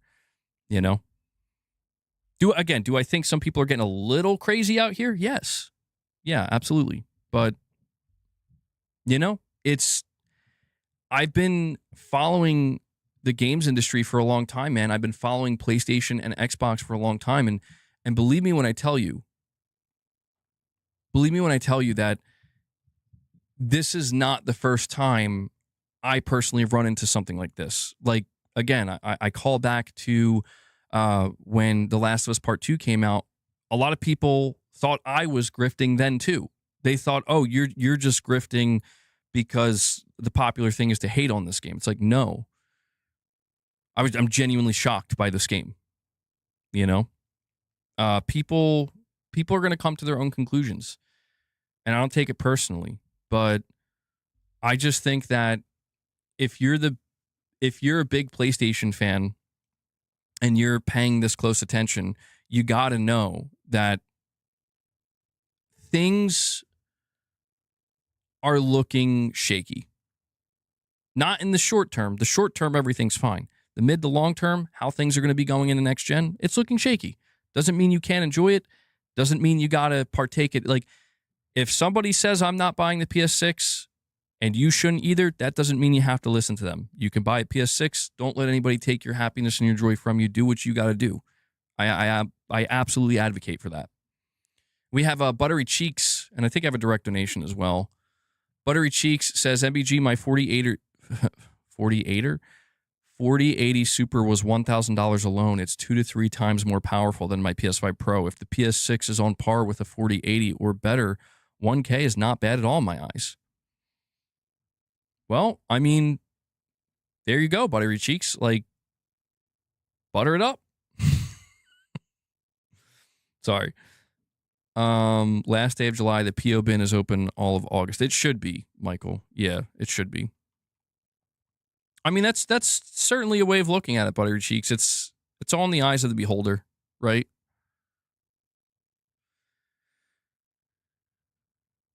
You've been following the gaming industry for a long time. You didn't see this coming? Sure, MBG. I mean, I don't know who expected if you could find me the person that was expecting Sony to announce they're ending physical games this year, they're making that announcement this year, show me that person. Because that person doesn't exist. You can find me the person that says, oh, yeah, I guess that makes sense. You can find me that person. The person, there was literally nobody ready to say that Sony's making that announcement in the year 2026. Nobody expected that. We talked about the possibility of a digital-only PS6, and you know what I said every time? I said, I don't think Sony would do that. I said over and over again that seems like it would cause unnecessary damage to the PS6 because it's too soon. The digital-only future is going to come, but the PS6, Sony needs to do one more gen of physical, in my opinion, in order for that transition to happen smoothly. And that was my honest to God assessment. That's still my honest assessment. By 2040, probably not. No. I mean, 2040, who knows what the world's going to look like in 2040, dude? We're going to be playing The Last of Us 7. Generative AI. There's nobody working at Naughty Dog anymore. But, you know, I have to just be honest and true to myself, man. Like, I'm still excited for games. I'm still going to play video games. But I can't deny that much of my mind share when discussing video games at this moment in time is dominated by the industry crisis that's occurring, because it is going to affect me directly. It's affecting me directly, literally right now. You know, where like, okay, I have to decide: am I going to continue to buy the rest of my PS5 games physically? Am I going to move to another platform? Perhaps. What about the PS6? Am I going to get a PS6? Is it going to be like, could I see myself ever being digital only on just PlayStation? You know, what about, you know, what about the future of these games in general? You know, like what type of games can we expect going into the PS6, knowing that the costs are getting out of hand, and you know, there's statistics coming out saying that the average gamer buys only 1 to 2 new games a year. I mean, these are things. I just don't like the idea of being unaware, you know?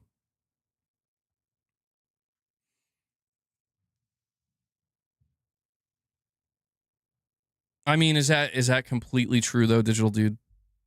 I don't know, man.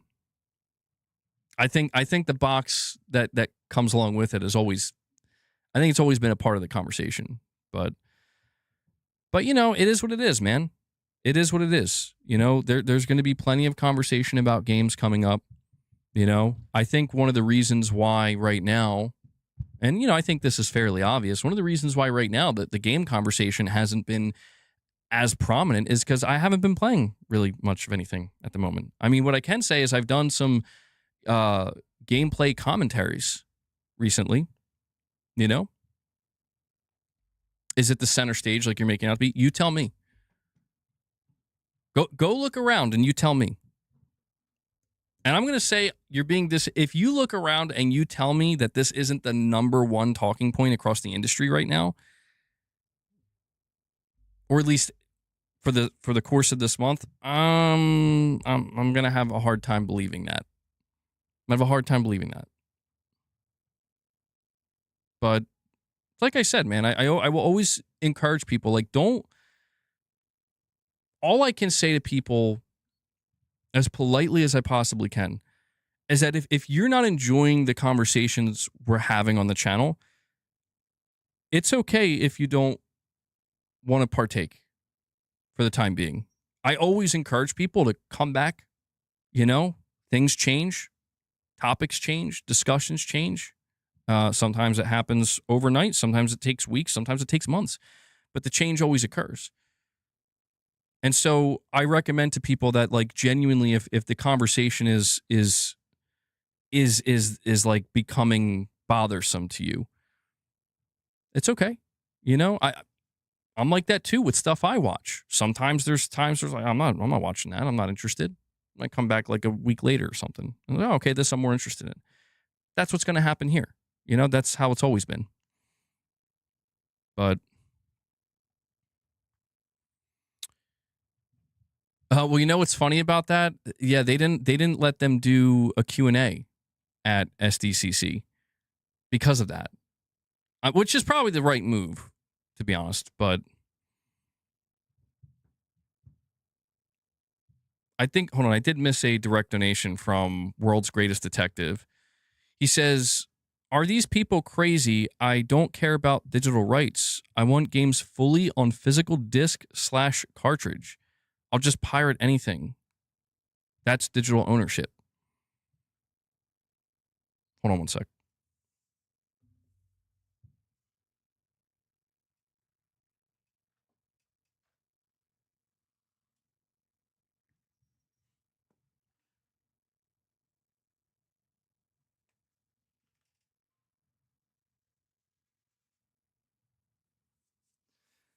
Just wanted to give Luna a little bit of catnip. World's Greatest Detective. I feel like in an ideal world, listen, in an ideal world, we would be able to not have this conversation right now. We wouldn't be having this conversation because it would just be, yeah, we're going to get physical discs for the PS6. Most people aren't going to buy them, but they're still going to be there for those who want them. That's the ideal world. That's the ideal situation. And unfortunately, like, I think that's what most people were expecting. There hasn't been anything done. Like, I don't know. It's just, it feels like a bit of a, I'm not saying we weren't headed in this direction, but it feels too soon. When it comes to pirating, do whatever you got to do. You know, I mean, I don't think it's going to change anything per se. I think, you know, it's people are going to do what they're going to do. You know?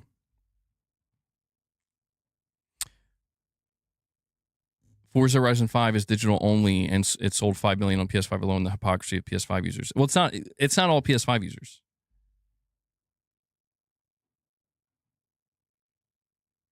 I don't have a problem with you talking about this. Go for it. I have a problem when people make it the be all end all of gaming. Yeah, I mean that's fair enough. That's fair enough. I get it. Hold on, what is this?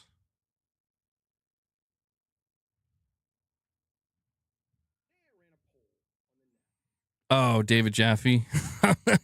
I'll check this out a little bit later. It was I was wrong about no disc, no buy. My new take. Interesting. There is more to gaming in the games industry than just talking about physical discs. That's true. We're gonna see what happens. We're gonna see what happens because one of two things is gonna happen. Either as we move into August, September, October, November, this is gonna dissipate. Next movement, hashtag March to PlayStation HQ. I mean, at this rate, I wouldn't be surprised. Look, man, I think it so who was it that brought up yesterday the digital dude? I actually think it was you. You said the what was the drop the price thing with Nintendo.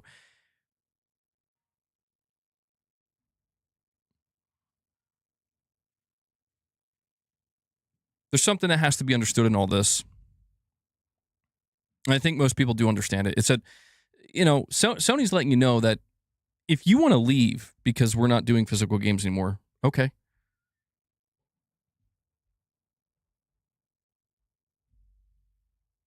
It's just the way it is. I continue to question, like, why does it have to be that way? I don't think it's necessary. I think it can't be another way.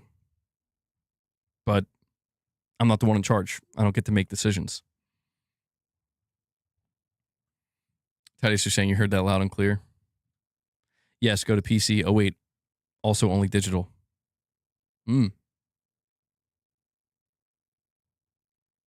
Yeah, we talked about that earlier.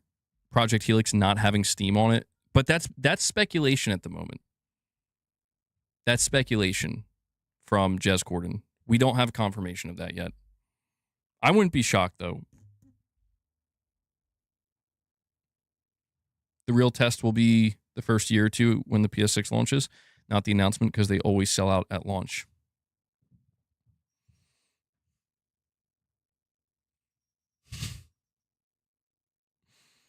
Luna's funny.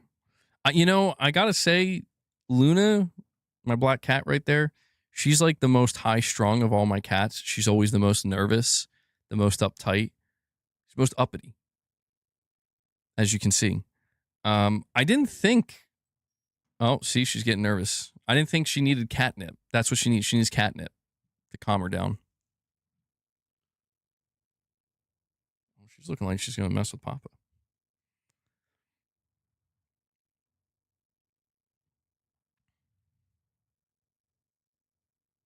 The thing that people get wrong, MBG, is that it was always about PlayStation's identity with discs. Same for Nintendo. Well, I mean, that's the thing, man. If you look at the PlayStation 1, now try to remember, the PlayStation 1 was supposed to be a joint business effort with Sony and Nintendo. It was the Nintendo PlayStation. And Nintendo backed out at the last minute. And if I recall, it was because they didn't want to do discs or something like that. And Sony was furious. And Sony basically vowed to make PlayStation a success. You know, they were emboldened by Nintendo's decision to abandon them. And you know how Sony did it? They decided we're going with the disc. We're going with the CD-ROM. You know? And that's what defined the PlayStation 1. And that's what made the PlayStation so successful. Nintendo decided to go with the cartridge. And, you know, the fact of the matter is the PS1 was a dominant success. So it is interesting when you think about the history of, oh my God, she's going crazy. When you I've never seen Luna behave like this. Oh my God. Okay. Sorry. I've literally never seen her behave like that. That is funny. But yeah, when you think of the history of PlayStation, discs are literally at the heart of it. And I know it's not 1994 anymore. I understand that. I understand times change. But I just hope that helps people understand a little bit more why, when, you know, some people do feel so passionately about it, because it does genuinely feel like it is a part of Sony PlayStation's identity. And it just seems, I think, to a lot of people, it was something that was always supposed to kind of stick around. Even if it was just 3% of people buying, it would be there for you, you know? Sony picked the perfect year to announce this. GTA 6 is a damn titan in this industry. If it wasn't coming out, I don't think they would have you don't think they would have announced this? I agree. I mean, I've said that Sony is hiding behind GTA 6, but for good reason. Oh, what's that? GTA 6 is going to be digital only. Oh, okay. Well, no big deal. I mean, when they announced GTA 6 as digital only, I remember people were saying, there it is. It's the beginning of the end for physical. If GTA 6 is going to be digital only, then more and more games are going to follow suit. And you know, it's interesting when we had that conversation, it's like, yeah, over time. Even that was my assumption. I'm like, yeah, that's going to happen, but it's going to be over time. And that brings me to another report. Yeah, let me tell you guys about this. See, this is where things are getting interesting. And I think some people are going to be mega disappointed. WCCF Tech is reporting here, with Grand Theft Auto 6 launching at retail with a code-in-a-box release on the PlayStation 5 and Xbox Series X and S, PlayStation ending production of discs in 2028, and publishers such as Capcom reporting that digital sales comprise the vast majority of their total sales, it definitely feels like the days of actual physical releases are indeed coming to an end, despite launching in less than a year. Square Enix's Final Fantasy VII Revelation may also skip a proper physical release, although the series director Naoki Hamaguchi wants some kind of physical edition of the game. But the challenges may not be strictly related to maximizing profits. Quote, "We're still having internal discussions on what the exact SKU product lineup is going to be for Revelation." This is what he told Games Radar Plus.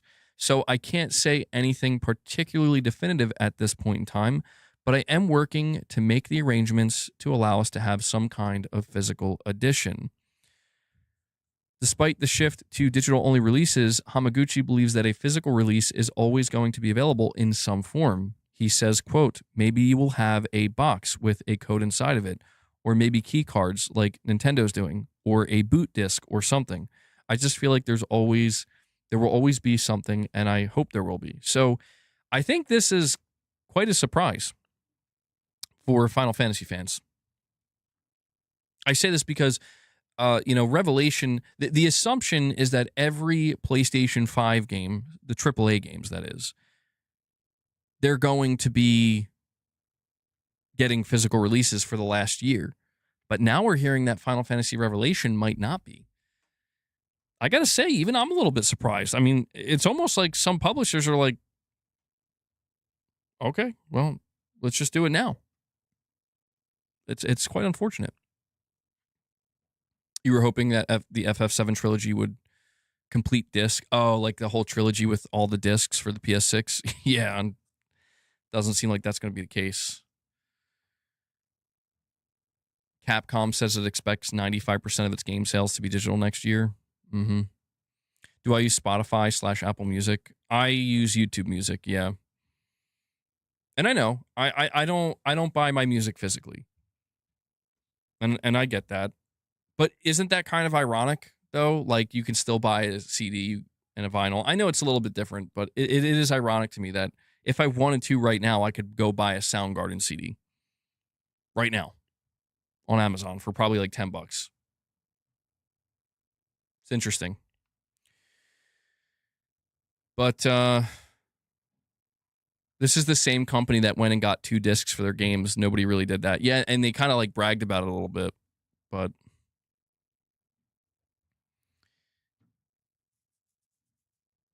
Steam expects 100% of their sales to be digital next year. Crazy.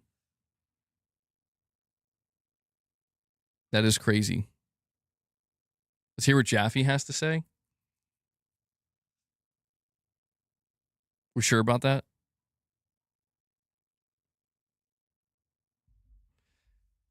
I mean, one of the top comments on his video is the debate isn't really about physical / digital. It's about ownership. Sony have already shown they'll remove content people have bought, not rented, from people's libraries on multiple occasions. I don't trust Sony with my digital future. Sony can't take my games or movies I've got physical copies of. We have a $50 super chat. Wow. From Virtual Man. Bro, thank you so much for that. That's incredibly kind of you. That's a big super chat, buddy. $50. 50 big ones.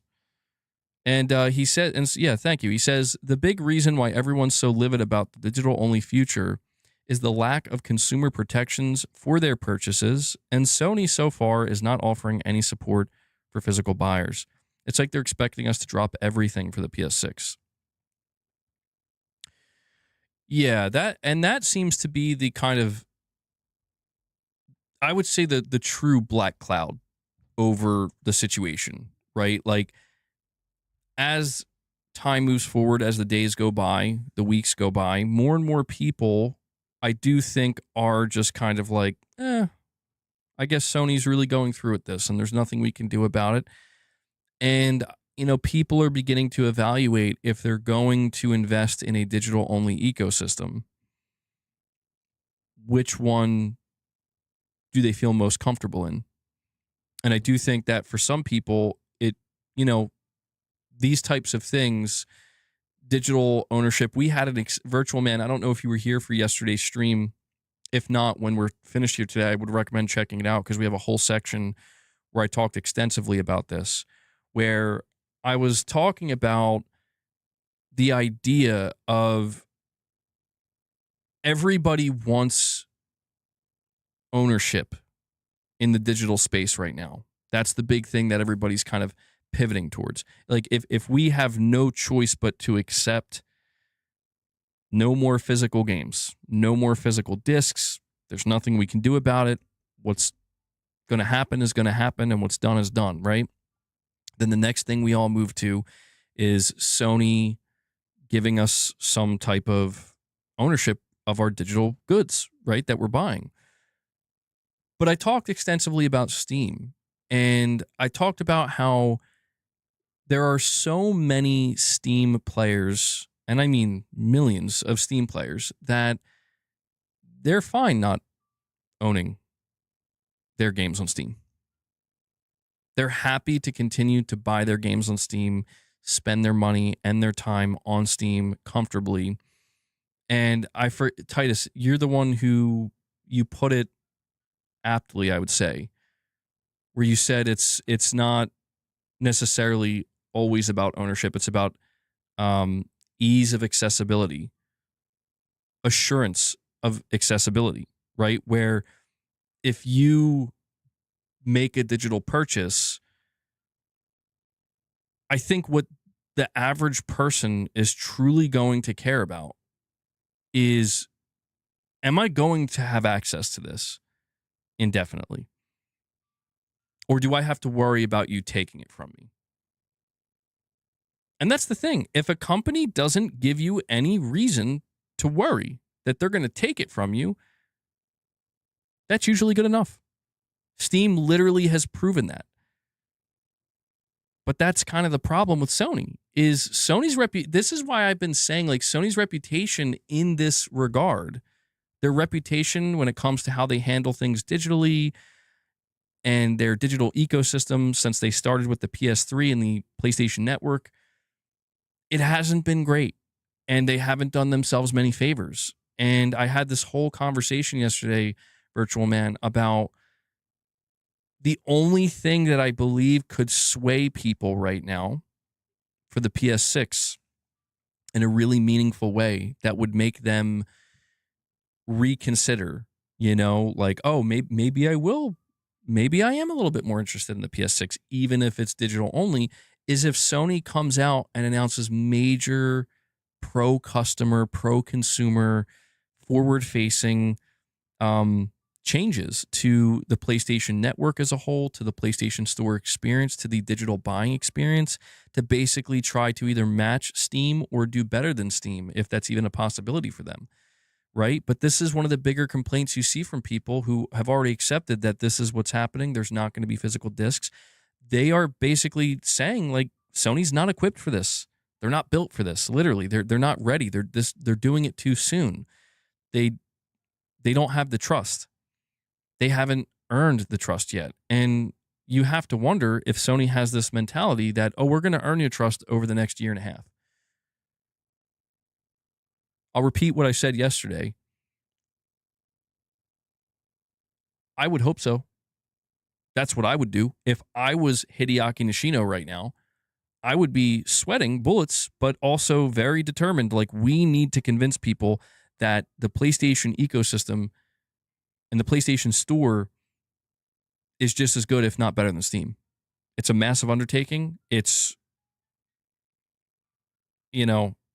maybe overly ambitious, but it's necessary.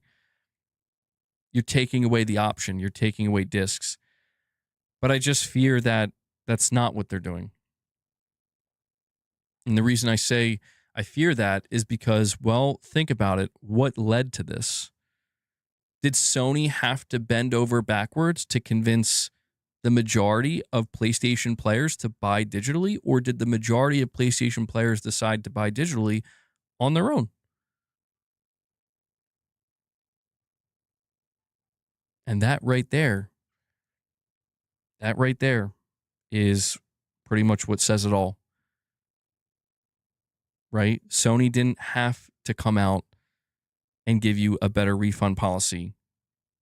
They didn't have to come out and try to create a more user-friendly, consumer-facing, experience for the PlayStation Store. They just, what you have now in their eyes is good enough, because when they look at everybody's buying, not everybody, but most people are buying digital. Like, we didn't have to do those things, and people are buying digital anyway. This is why when we talk about real change happening in a digital ecosystem like the PlayStation Network and PlayStation Store, it does truly feel like that's only going to happen by force. It's only going to happen through government intervention, or possibly the government scaring them and, getting them in line, so to speak. Because as it stands now, I think Sony is more likely to just look at what is and say, we didn't have to do that, and you already decided you want to buy digital. But what about the 5 to 10% yelling that they still want to buy physical? We don't care about them. It's the worst of both worlds. You know what I mean? To me, that's the problem in all of this. Is it's the worst of both worlds, and there isn't some kind of silver lining we can look to right here with PlayStation to be like, well, at least there's this. No, it's not. At least you'll still be able to buy physical games from a third-party retailer that's going to be the middleman for the PS6. No. Well, at least Sony reassured us that they're making strides and putting a lot of effort into improving things. No. Doesn't mean they won't make these promises at some point, but as it stands now, they're not. So this is why I'm saying I can't point the finger at any customer and say you shouldn't feel the way you feel.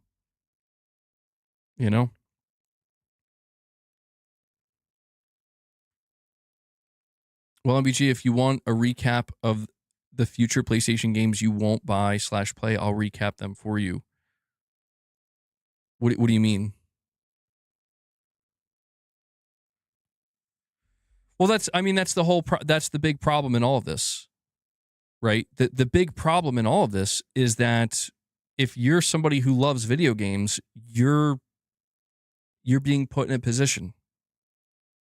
This is why I tried to make it clear that I want to try to expand my horizons, not with the promise. It's not like, oh, I don't know, I'm being realistic about it now. It's like, I'm not just going to abandon PlayStation and forget everything I've done with it. It's not that, but it's about I want to keep my options open, because if things do start to get worse, if there are things, if I do feel too uncomfortable buying games digitally on PlayStation, I want to have an alternative, even if that comes in the form of the Switch 2, which I don't know that will happen for third parties, but I just want to keep the option. I want to keep seeing options. Experiencing what's happening with PlayStation right now makes me realize that these options can be removed at any time. So it's best to keep as many options open as you can, lest you find yourself in the position that I'm in.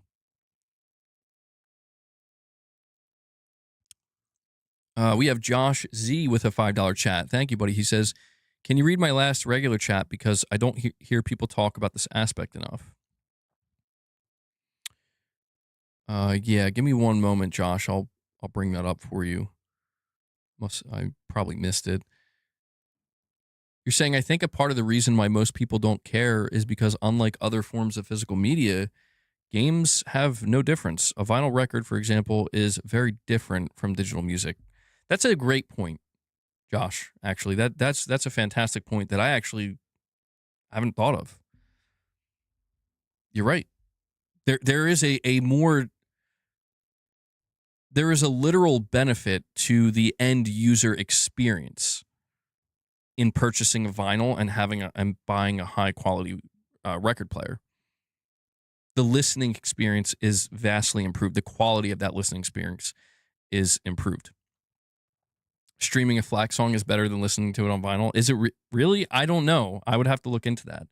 But I think his point, the point that Josh is trying to make here is that you do have the benefit of ownership in most cases with a physical disc for gaming, but the overall experience itself, although it could be argued in the opposite direction. If you were playing a game offline in its 1.0 version, but this was a game that actually needed numerous updates, you're actually playing the worst version. Which is really ironic when you think about that. It's really ironic when you think of it from that perspective.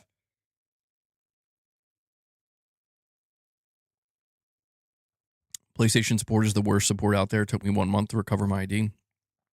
I just hope they're making changes, man. That's all I can, at this point, knowing PlayStation's going through with this. Oh, you'll recap it by telling me the story? Well, I'll be telling you guys which games I'm going to be playing. I'm considering trying out Marvel Tokon. I played the beta a little bit. I did try it out because I wanted to. I remember last year, I think, they invited me to a private beta where it was really, really limited. I only got to play a couple matches with like 2 or 3, or like I think only 4 characters. And when I saw the open beta, it was like pretty much the entire game. I'm like, okay, I'll try it, and it was pretty good. I'm like, damn, okay. And this is why this is such a shame. Like, that game's getting a physical release.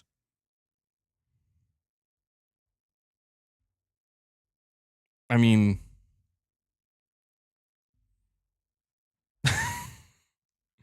Beast of Reincarnation looks good too. Yeah. I mean, August is when it kicks off, man. I don't plan on, listen, I know that there are people, there's basically 3 types of people, okay, on my channel at this current moment. And I appreciate all of them. There's the person, there's a group of people, they like, please stop talking about this. Let's move on and let's talk about other things. There's the group that they want me to just keep talking about this, and they want me to be just as aggressive as I was at the beginning of the month. And then there's a group of people that they're like, we're here for whatever, which I appreciate. I very much appreciate that. The only thing I can tell you guys right now, based off of what I can see ahead of me, is games are going to be flooding us in the coming months, and they are going to be probably the dominant aspect of the conversation going forward, unless there's more crazy announcements that are coming, which there might be. And I just feel the need to say that because it's like, trust me, man, this month has been exhausting for me too. It really has. Like, I'm so grateful for all the support I've received, and I'm so grateful. You know, there have been so many people that have been kind to me and supportive of me, and even just like with whatever I want to do, and that means a lot. It really does. But you know, this month, understand that, you know how like when we talk about, you know how like we talk about it's just video games. It is. It is a hobby. For me, it's more than that, in case you can't tell. Literally look at my channel. Look at what I do here. It's more than just a hobby for me. You know, it is something, it is evolved into something more. So when I say that this whole thing with PlayStation doing this, it has literally stressed me out because you have to understand, like, I've been covering the PS5 generation probably closer than 99.99% of people walking the planet. It's been my job. It's what I do. It has defined me for over half a decade, you know? And I don't say that lightly. I've dedicated so much of my life to this, so much time. And I'm not saying, you know, it's been mostly good, but I noticed as I've been covering PlayStation this generation, like it's been so, what's the word I want to look for? I guess disappointing. It's a simple word, but it's the perfect word to use. It has been so disappointing, and I mean thoroughly disappointing, to where like I just want to be excited to cover PlayStation. And I remember what those times were like. But they have made some decisions in the recent years that like it has made it so difficult, and in this case with the physical disc announcement, pretty much impossible. For real. Guys, I want you to understand this.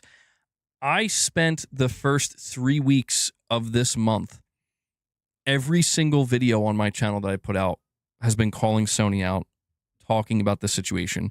And I finally decided I was going to make one video going back to my regular content, because it's been a long, it was 3 weeks pretty much since I made that content, where I'm just going to compile a bunch of different news related topics regarding upcoming PlayStation games that are getting PS5 Pro support, so on and so forth. And if you go check the feedback I got on that video, like people were getting angry that I was doing that.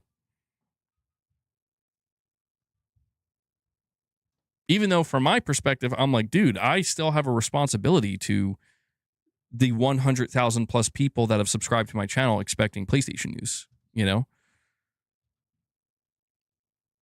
And that's where I'm just saying, like, it's been a stressful experience, all in all, where it genuinely just makes me feel like Sony, if you could just announce you're going to support physical discs for another generation, that'd be great. You think they pretty much killed the hype you had, or you're saying they killed the hype you had for the PS6? Well, here's what I think Sony's tactic is. You ready? Sony's tactic, I think, is get the worst news out of the way now. Get the absolute worst news out of the way now. The news that's going to crush you, and say nothing else. Do it right before an onslaught of games. When I say you, many people will take time to process that bad news, get it all out of their system. Maybe it'll stick with you, maybe it won't, but you're probably going to move forward and play games. Give it 6 to 7 months. Then the idea, and I'm just trying to think from their perspective. Like if I was a PR person at Sony and this is my job, your job is to organize how we're going to do this. I would imagine don't save all the possible good things you could for one big massive dump in June of 2027, where you already made the worst announcement you could. You're past it.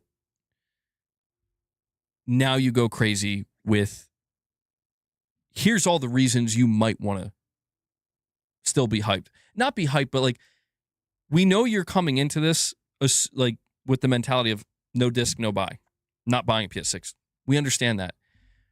We're going to have an onslaught now.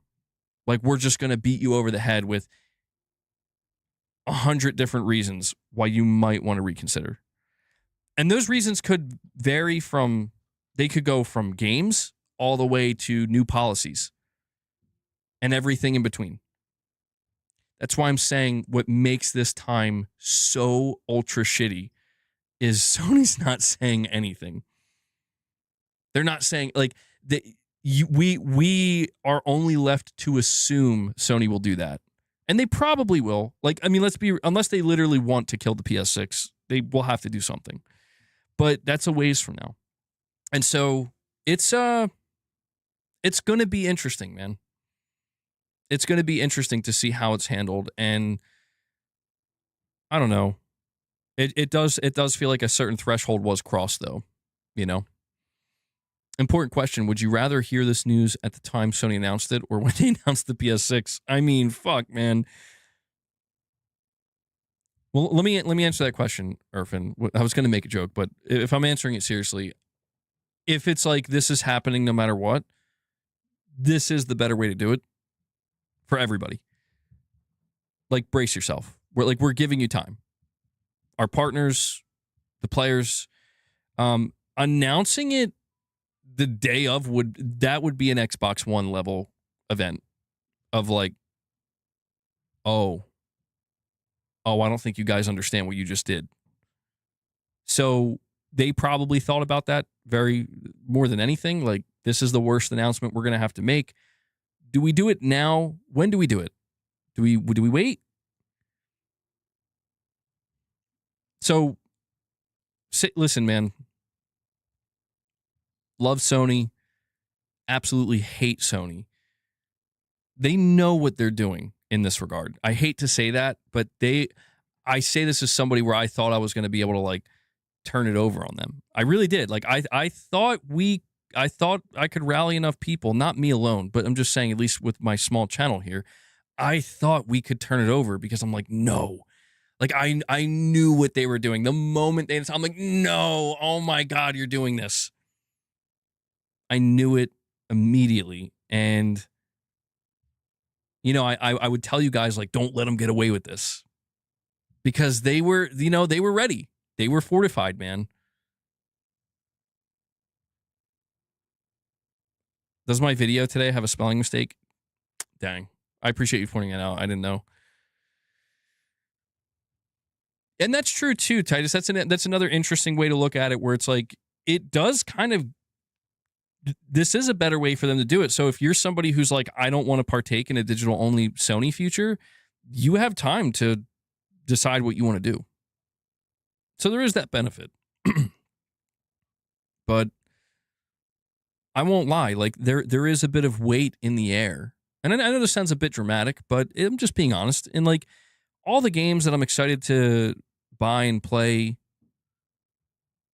you know, this year, next year, it is just kind of depressing a little bit.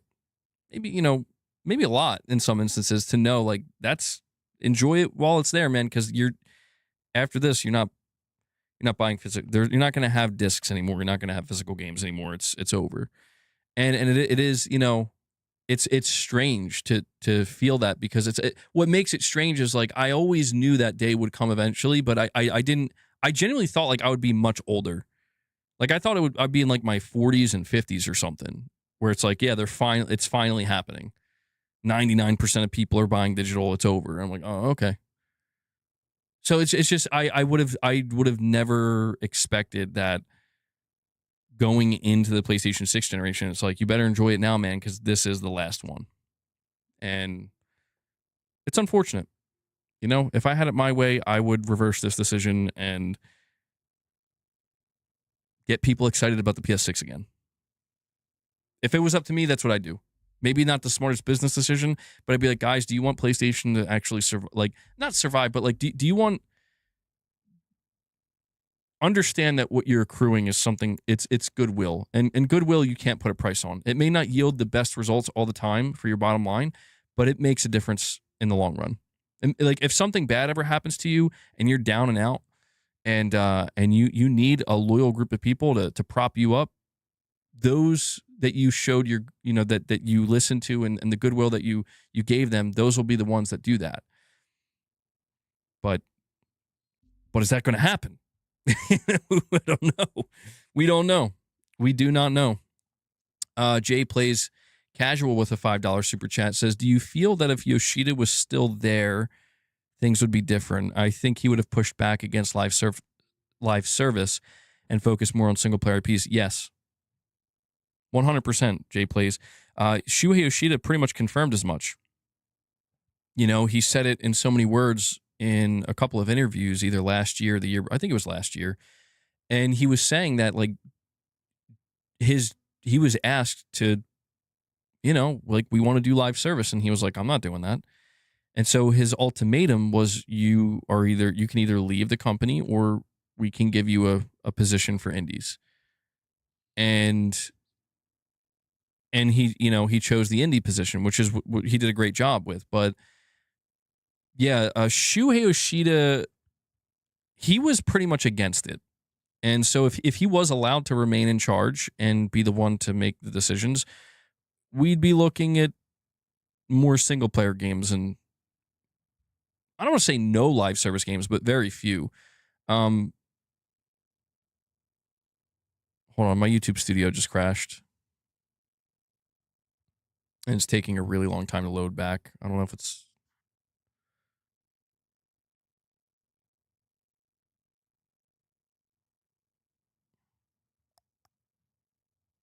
What?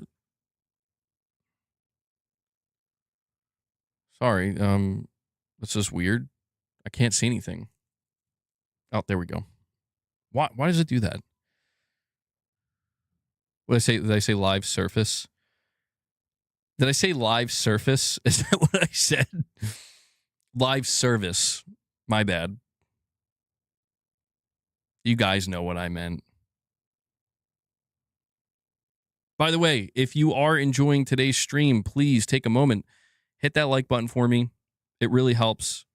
Like I said, consider becoming a member, gifting memberships, super chats, direct donations.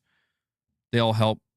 And a reminder, we do have some members-only content that I released the past couple of weeks. We got a members lounge we did. We got some gameplay commentaries. So if you are a member, make sure you utilize your benefits. Check out that content if you want. But yeah, it's really interesting to kind of look ahead. When it comes to the platforms, you're saying Xbox got hacked too. Can you read my last reply and clarify what you said? I'm confused. Hold on. Let me see.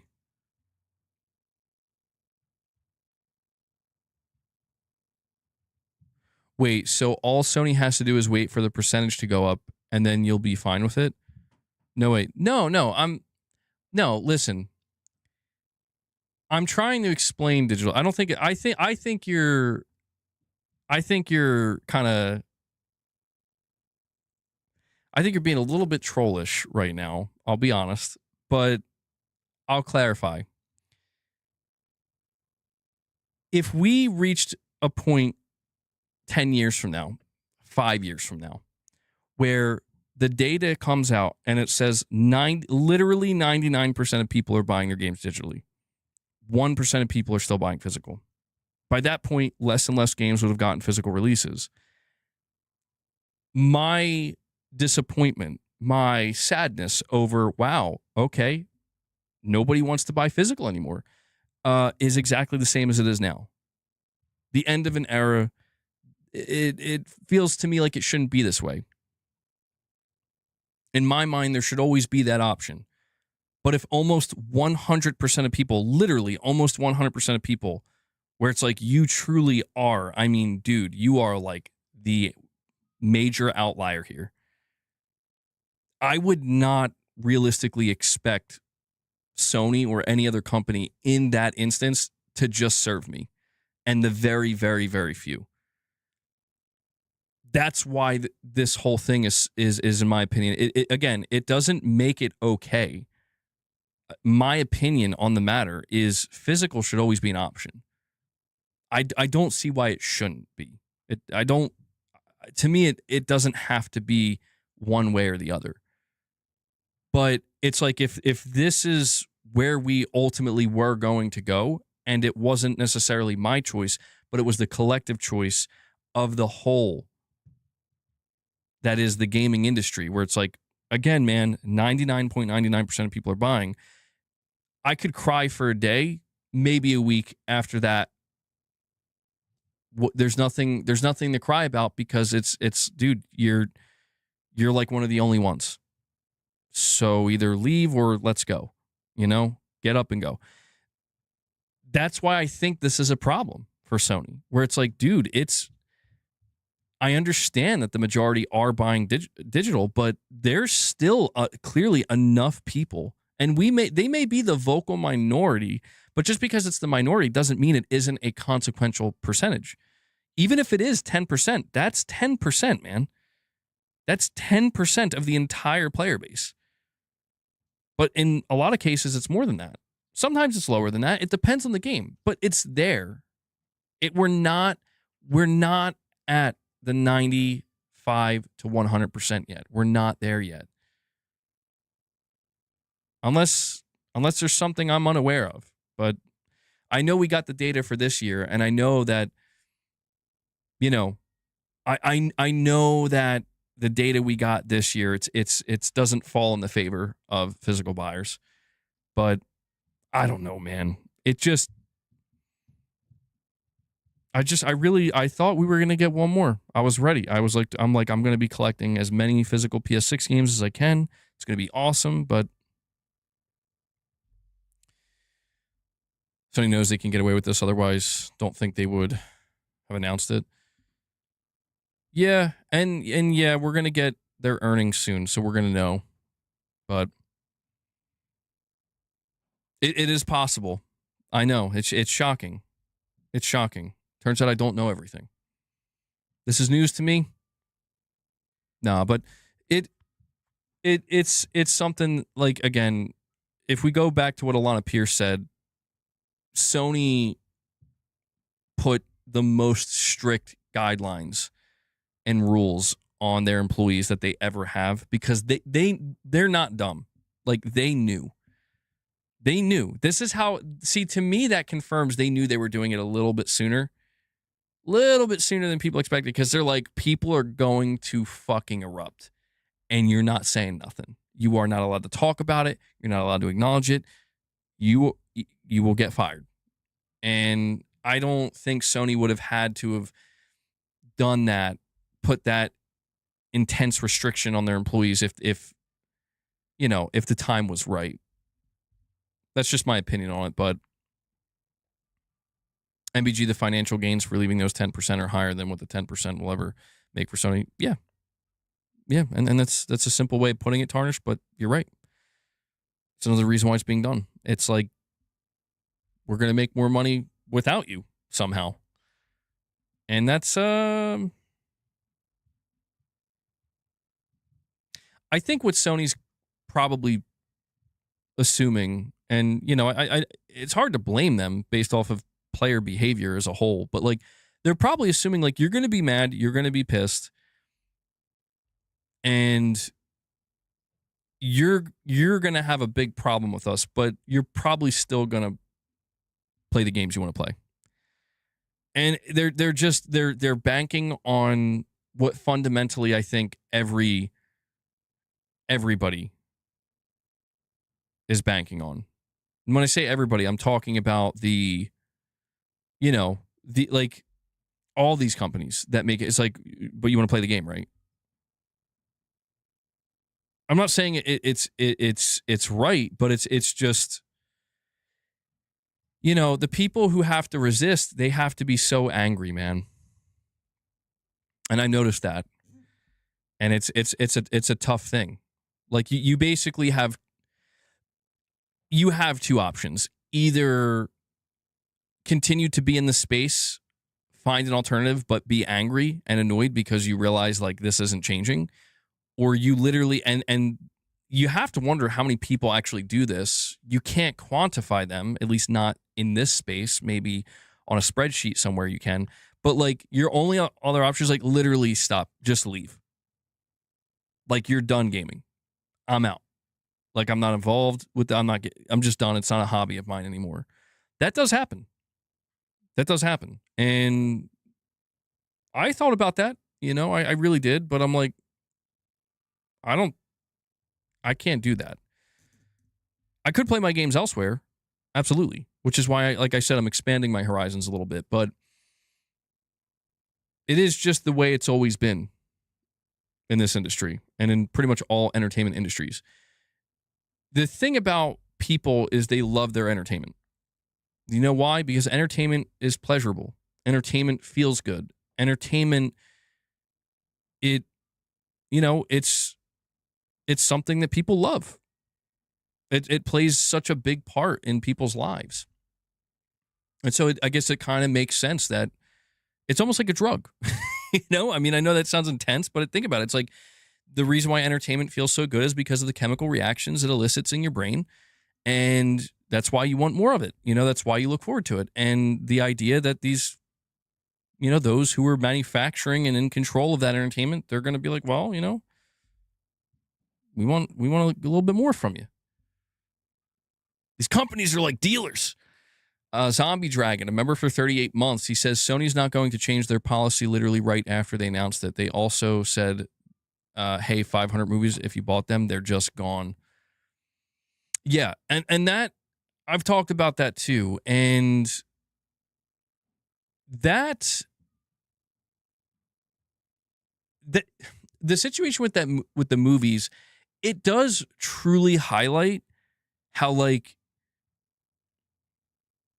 this probably isn't likely to happen, but it can, and when it does, that's when you're going to care. And that's kind of the problem. Now, granted, I don't know how many people that affected, but there's like a base layer point here. There's a it's an ethical standpoint, where it's like, dude, it's kind of messed up that so how does Sony, because you might think to yourself, like, they can't do that. Like, how is that legal? How is it legal to just delete movies and TV shows that a customer purchased on your digital storefront and they can't do anything about it? Well, I don't think that's illegal per se, but it's like, oh, well, you signed the EULA. True. That doesn't mean it can't be fought. That doesn't mean it couldn't be overturned on Sony. Truthfully, if things like that continued to happen, it would very quickly turn over on Sony and all other digital storefronts, if that was a recurring thing that kept happening. Because then it would become. But that's the thing. You know what I think it really boils down to? How many people bought movies digitally on the PlayStation Store? How many people did this affect? I think the reality is very, very, very, very, very, very few people. And so I think because of that, it just fades, right? Like, it's not going to be a big thing that garners a lot of attention, that garners so much attention that it could somehow accelerate some kind of potential legal battle of some kind, or not legal battle, but like catch the attention of government officials. Here's the thing for Sony. They decided to make this announcement with physical games. It's not like, dude, as you can clearly see, it's going to stick, like, it's going to haunt them for some time. Doesn't mean it's going to be the only thing people talk about. It's not, but it's not going away. And I wonder if surely Sony is aware. Like, again, they're not stupid. They have a lot of lawyers. I'm assuming they talked to their lawyers extensively before they made this announcement. You would hope so, right? Surely they are well aware that you now just drew way more attention to yourself than you otherwise would have if you just kept making physical games. So in other words, this is, I don't want to say it's good news, but it's like there's a real hope, logically speaking, unless Sony is actually brain dead, which is a possibility, unless the people making these decisions are brain dead. There's a real possibility that, like, they are very aware. Yes, we're going to get a lot more heat on us now, a lot more attention. We're already seeing, like, government agencies and different countries now looking at Sony. We have answers to your questions, and those answers are going to come in the form of, here are the changes we're making. And that could alleviate it. But, that's the thing, man, is it's like, oh, well, how do we know you won't take away our games if we buy them digitally, just like you did with those movies?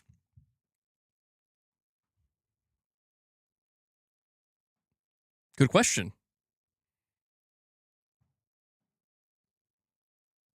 Sir Physical, dude. Oh, yeah. I didn't even think of that. You're right. Sir, it all makes sense now. It all makes sense now. But Yeah, it's I am hoping that we have other things to talk about moving into August. But this will still come up. It's not going away, and it shouldn't, because it's something that something has to be done. Something. I'm not saying at this point in time, I'm not saying Sony, they need to, you need to come out and reverse your decision right now. I'd love that, but I don't think that's going to happen. Yeah, when I say something needs to be done, like, it would really be beneficial if we find out sooner rather than later, even if somebody leaks it. There's like it's just something like that's something else that I find peculiar about all this is, dude, the radio silence across the entire front. There's like no leaks, there's no rumors, there's no reports, nobody's doing any digging. Like we don't have any idea of what's actually going on inside of Sony. I would just hope that when we talk about something has to be done, like, there is some type of communication from Sony in the coming months that helps alleviate the situation even a little bit. Maybe that's wishful thinking, but people are scared.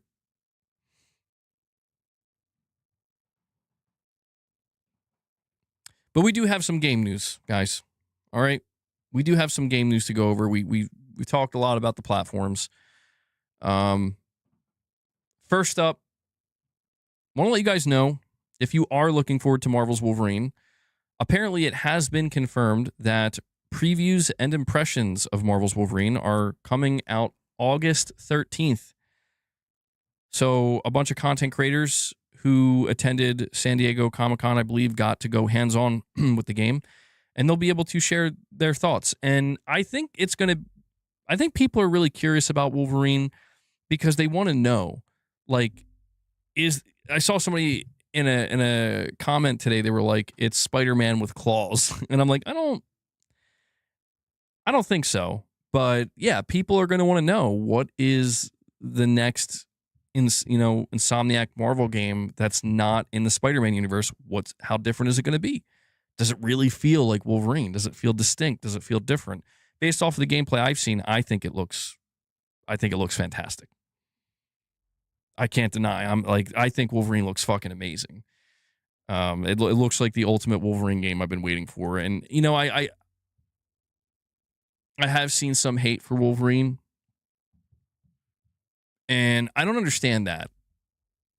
Like, I can understand being disappointed, but this is where I have come across some things where, the whole disc situation, like, Wolverine is kind of getting caught a little bit in the crossfire. But everything I've seen of Wolverine, I'm like, there's not a single thing that looks even remotely bad to me.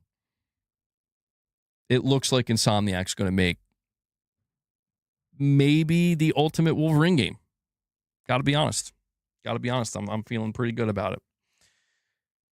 Too Stoned to Talk with a $10 super chat says, I'm not leaving PlayStation until 2028. I'm only buying physical until then. The PlayStation Pro test is easy when you game on more than one platform. And that's true. Yeah, that's very true. The more options you have at your disposal, the easier it's going to be for you to just move from place to place wherever you want at your will. I don't know if Sony's actually concerned about the amount of people. Again, it's just the internet. It's anecdotal, but my God, the amount of people that I've seen. Talk is cheap ultimately, but it's I assume at least a portion of it is not just talk. And even if that portion of it isn't talk, Sony's got to be seeing, like, dude, people are, like, already revolting against the PS6. So we'll see. Too Stoned to Talk. I wonder, in your case, like, you're saying you're going to stick with PlayStation until 2028. You're going to continue to buy physical games. I wonder, like, if so, what? I think I know the answer to the question, but it's like, what if Sony announces a PS6 and they announce, like, a crazy lineup of PS6 exclusives? They show Fizzant. Maybe they got Bloodborne there. They got a new Uncharted. They got Astrobot 2. They got Venom, right? And it's just the list goes on, and there's strong third-party support. And these games are PS6 only. And then Sony announces changes to their storefront. Sony announces policy changes. Does that change anything? I'm just curious because, dude, the amount of people I've seen, like, that are just like, yeah, I'm just not getting a PS6. Like, I mean, it's just like straight up like, no, I'm not getting it. I'm like, dude, Sony, you got to do something because this is looking dire. Just pay, it's just the internet. Who knows how many millions of people are not chiming in and they're going to buy it anyway. I don't know, but it's crazy. Like, I did not see anything like this to the build up of the PS5. Nothing like this. Not even close. This was non-existent with the build up of the PS5. So basically what I'm seeing now is the opposite of what I saw with the build up to the PS5. Sony announces $90 will be the new standard price for PS6 games. Oh my God. Jesus Christ. I mean, they do some shit like that. They're literally asking for it to be over. There's limits here. There are limits. Maybe a lot of people don't believe that the physical game thing, maybe that isn't truly the limit. But $90 games with a $1,000 console, I think we're reaching the limit. Make everything free. There you go.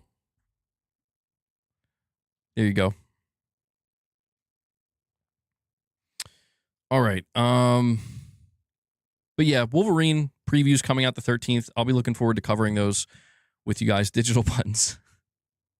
Rockstar. You're right. Rockstar's already there, but come on. GTA 6 is unrivaled. It's unmatched. Wait for that Mark Cerny presentation to decide $1,000 may look like a bargain.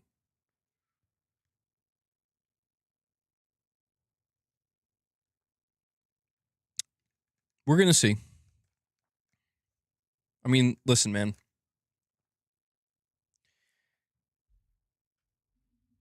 Sony is a few very distinct announcements, and these I'm not saying these announcements are small, but they are a handful of very distinct and very precise announcements away from winning the masses over again. That, to me, that's the crazy part in all this, is like there's some things they could announce that right now it's impossible to imagine because it's like, F Sony. They're trash. Like, yeah, Sony's trash. What the hell's wrong with them? That's where we are now. I'm not talking about like marketing Wolverine. I'm saying like there's a string of announcements that they could make that you will see people in real time. Like, you know what though? And it all hinges on what are those announcements. I'm not just saying games either. It's the entirety of PlayStation as a fucking whole. It's like Xbox is the single greatest example of this, guys.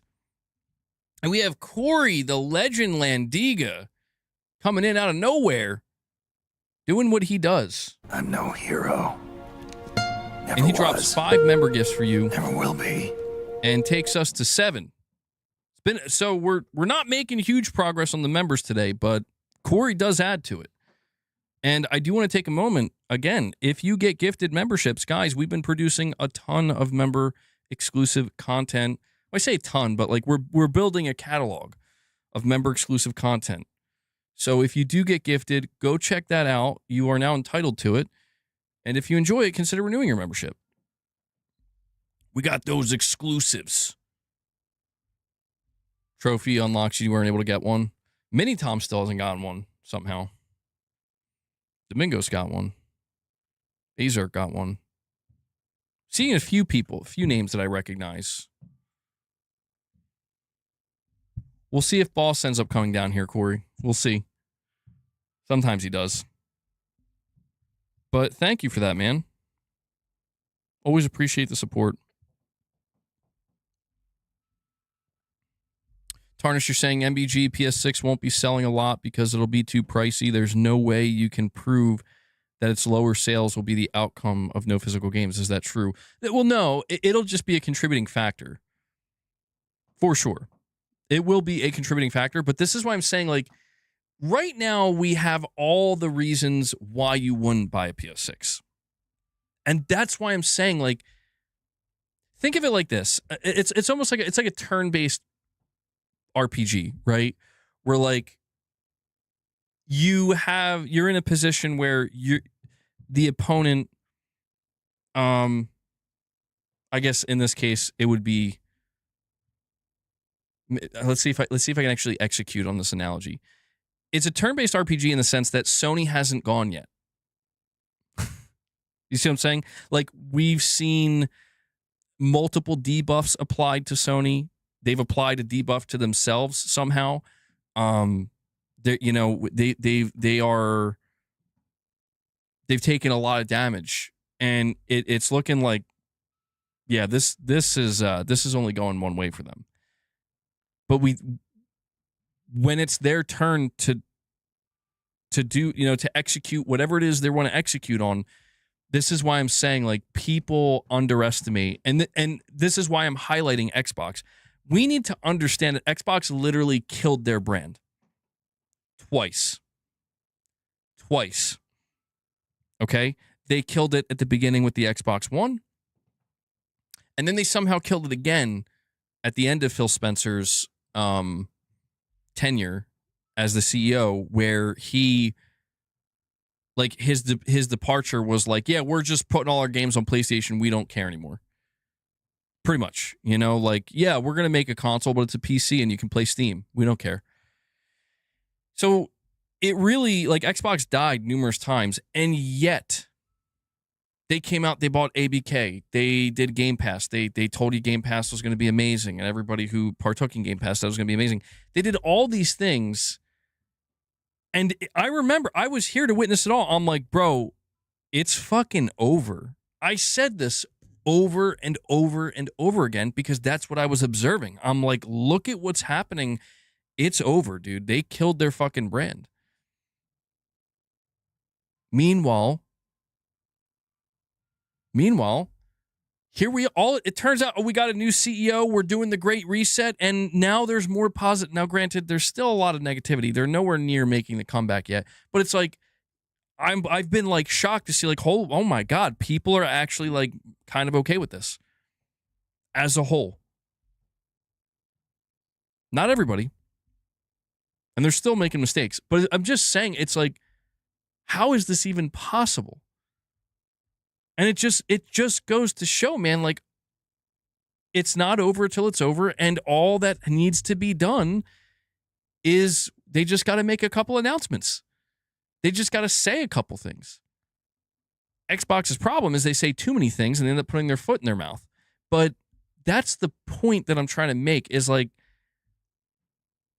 we don't know what Sony's planning, and I'm not saying you should assume it's going to be good or that you're going to like it or that it's going to change your mind. I'm not saying assume that. Assume the opposite. But just do understand that they haven't gone yet. When they decide to go, I would hope for their for their best interest, like, they're thinking this way. Hopefully you guys got some fucking, like, monumental things to announce. Things that are going to completely change, at some level, the perception of your brand. Because if you don't have that, from my perspective, the PS6 is going to be on the fucking struggle bus. And it's going to be ugly. So there's time. And if they come out and, if things somehow get worse, then that just might be it. But, I'm not trying to say that expect Sony to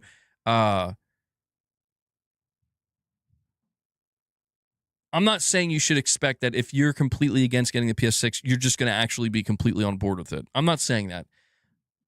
But do prepare yourself. You know? Like prepare yourself in that, like, Sony has sold 5 generations of console. Every time they've sold a new console, they've only messed up one time, and that was at the beginning of the PS3, and that was because they genuinely believed that there was nobody else around them. And they found out very quickly there's somebody else around you, and they're going to knock you on your ass. And they just, they got too big for their own good. And so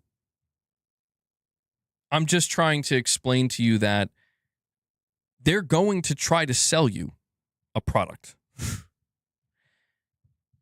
They've been doing it for 5 generations. They know how to do it. They know what people's weak points are. But we don't know just how arrogant the leadership at PlayStation currently is. We don't know for sure. We have signs, but we can't quantify it just yet. We will be able to truly quantify it once the PS6 marketing machine engages. Have I completely lost hope? They'll definitely come in with a huge wave of hype, and that means major announcements. That's pretty much a given. I mean, I haven't completely lost hope, because the reality is, like, they still have amazing studios that are going to make amazing games. It's not like the PS6 is going to be a piece of shit device. The only part of PlayStation that I've actually mostly lost hope for, and this is where it's like I would love to be wrong, is the people running the entire brand at a higher level. Like, I think they don't give a fuck. Like, somehow. I don't, like, it's like they just are like, we're going to steamroll you, get in, and you're going to give us all your money. And it's like, what? You know what I'm saying? Like, that part of Sony, I've lost hope for, because it's like, dude, this is crazy that you guys are doing this. But the more removed I get from the announcement, and the more I'm like not thinking so much on an emotional level, the more I realize that, like, dude, 6 months is a long time. 9 months is a long time. A year is a long time. And here's the thing. A lot can happen in 1 year. And you have no fucking idea, good or bad, what's going to happen. So in other words, you can't call the game too early. You can make your decisions, sure, and people are making their decisions, but you can't call the game too early, because it's not over yet. This is why, like, dude, I am fucking dying to know. So what's the plan, Sony? What's the play? Because I'll tell you what, from my perspective, I'm not talking about the PS5. I'm talking about next gen. I'm talking about your entire business model. You're like on the 5-yard line. Maybe like the 15-yard, maybe the 10 or 15-yard line. You got almost the whole field to go down. What's the play?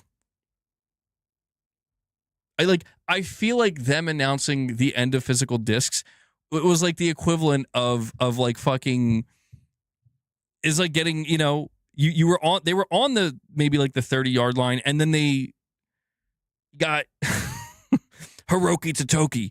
He's got the ball. He's scrambling. He's out of the pocket. And then he's going back. He's trying to create space.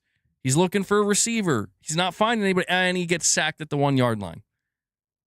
And I feel like that's where they are. It's like you literally moved yourself back to the 1-yard line with the PS6. How are you going to make it to the end zone? You got 99 yards to go, bro. And I can't fucking wait to see what their play is going to be, because it's like you need some good ones. You need some, I don't want to say Hail Mary per se, but you need to start getting first downs consistently. You got to build the momentum, and I'm dying to see how they plan to do that. You agree that Sony's management is the problem? Unfortunately, activist investors are pushing management to invest more in mobile gaming, so new management could be even worse than it is now. I mean, that's the thing. The management feels rotten to the core because of the investors, where it's like they're just. I know that they have an obligation, but it's like, for Christ's sake, man. Motivation Anime, thank you for the $2.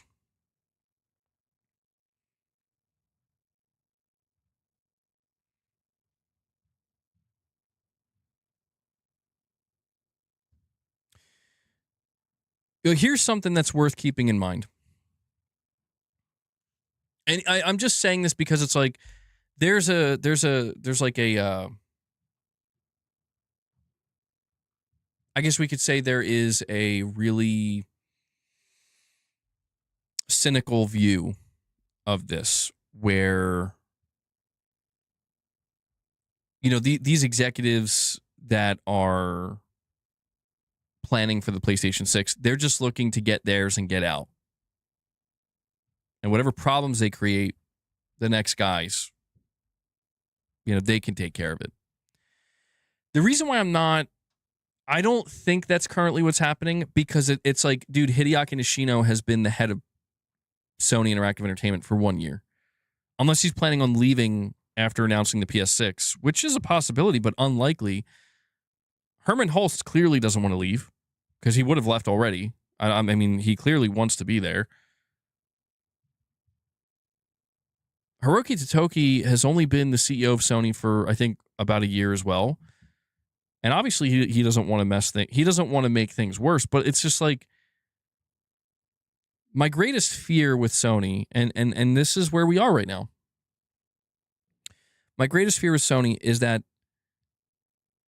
it is like just a small group of, you know, Japanese executives in the boardroom making decisions, and they are completely fucking clueless about their actual, like, player base. Like, they literally only make decisions based off of numbers. Like, that's it. It's totally robotic. It's stone cold. It's like, if that, and we don't know if that's what's happening or not. We know to an extent it is, but there's like this vision that, like, literally you may as well have robots making decisions. You may as well have an AI making decisions for you. I fear that that is where we are. And if that is the case, the PR team, you know, that the people who are in charge of, like, it's our job to get people excited for the PS6, I'm afraid they're being given, like, an impossible task. It's not their fault. It's like, we'll do what we can, but we're limited. Sony's not help. Like, we're not getting any help. Like, they've made it almost impossible. This is what I don't understand, man. Like, this is why it's like Sony made this decision with the discs, knowing, like, we're going to be marketing Wolverine, and it's like, do you not care that, like, you're like, that's, people are gonna, you're putting your devs in the way of this. God of War Lao Fei, you know, like, what are you doing? And that's what's crazy to me, is like, I don't think, like, it reads to me like the people up top, like, they don't even know. Like, we don't care. Like, that's your job. Figure it out. I don't know. Weird times. MBG around the PS6. Dwayne, what's up, man? My neck's doing a little bit better today. Appreciate you asking. Oh, I'm going to have to check that out. Yeah, I didn't know that was out. That's pretty sweet. MBG around PS6, they'll announce new digital rights conditions that'll seem pro-consumer. One of them, play PS6 games on your PlayStation 6 Portable, announce a Bloodborne remake with a sequel, and bring Miyazaki. You see, it's funny, Tarnished, because, like, somebody might read that and be like, who cares? But if those sequence of events actually happen, oh, like, yeah, people are going to care. Like, that's what I'm saying. Like it's not as far-fetched as it seems. Trust me. Like it's so fucking easy. And I say this because I experienced it myself. Like, it's so easy to hate certain aspects of the video game industry when there's nothing happening. Or the only thing that's happening is something bad. But when something good happens, you have to resist it. And I think a lot of people, it's like they got to pretend that they don't care. It's like, dude, I don't care. Do you know how many people, like, do you know if Sony announced, and we're just being real here. It's like, if Sony announced a Bloodborne remake being overseen by Miyazaki for the PS6, which isn't going to happen, but if they did, do you know, it's like, do you know the amount of people that they just insta-folded?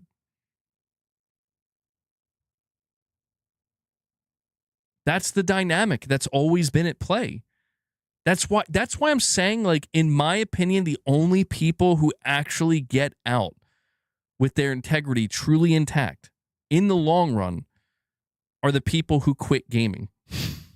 Because something's going to come your way eventually. And you're like, fuck.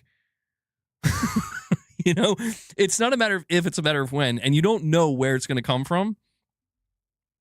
But that's just how it's always gone, you know? Corey, you're heading out now, man. Well, I appreciate you stopping by, dude.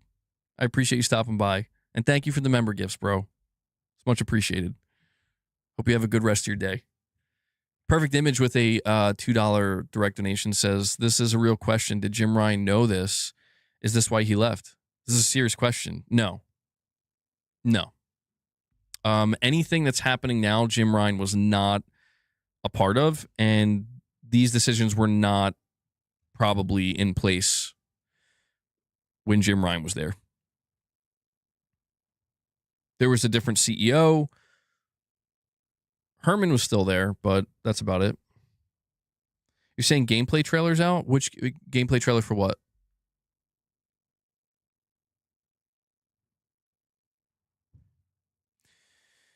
Uh, 223 Gaming. I don't know. I was hoping we would hit like a member goal. You know, I did put out a members only video yesterday. I would like to hit the member goal today. We're a ways away though. You know, we're we're not even 1/5 of the way there, but we'll see. If we get like a member train going, if we get some momentum on the member side, who knows what could happen. But I've been streaming for over 3 hours in my freaking GTA. No, there isn't a new GTA trailer. No. Did you guys see this though? Really quick. Did you see how, dude, it says in the popular PlayStation port of Call of Duty Black Ops 2, there's a hacker that's entering games. His name is C Isn't Sharp, or the name Who Isn't Sharp. And he's resetting people's stats, freezing their classes, and bricking their accounts. High-profile streamer Tim the Tatman got hit live, pleading, please save Black Ops 2 after his account glitched to a fake 16th prestige. Community members warned to leave immediately upon spotting this name. Dude, what the, like, that's crazy, dude. Like, people just want to play their games, and why are they doing this?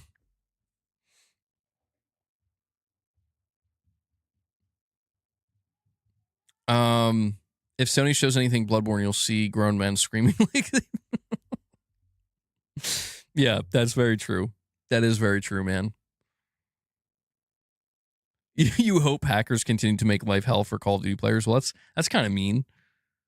That's a little mean, don't you think? I don't know, man. That's crazy. I mean, that's like one of the worst hacks I've seen though in a game. Like you're getting completely annihilated. You can't do anything.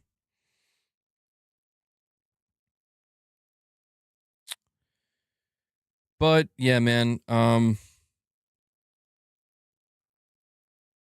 it's very difficult to say what's going to happen next generation.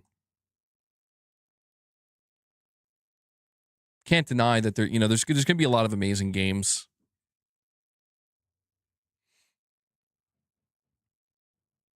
Read my last comment when you can. Let me see.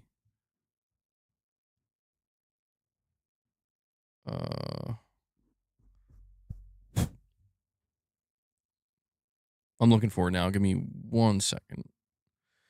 You're saying here, listen, MBG, if you want a PS6, get a PS6. Just don't get it day one. Wait until they got 4 or 5 games out. They should be cheaper. Hopefully all DLC is out. Console updates are already there. I mean, yeah, we'll see what happens, man. Like, here's the mistake I'm not going to make again. I'm not going to make the mistake of drawing lines like I did a couple weeks ago, because one of the things that like I didn't really think about deep enough is what I do here. Like, I run a YouTube channel, and look, my channel's not a hate channel. My channel's not a drama channel. My channel is not a rage bait channel, right? Like, my channel has literally been to cover PlayStation news and games.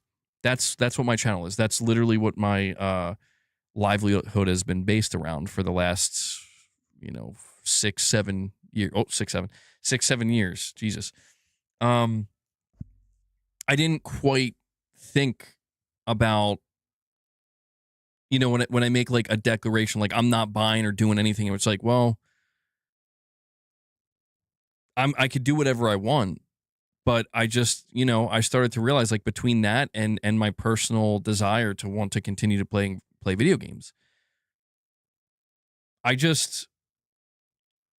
feel like all I can truthfully do is make my position and my stance clear, in that I want physical games to stick around. I want Sony to reverse their decision.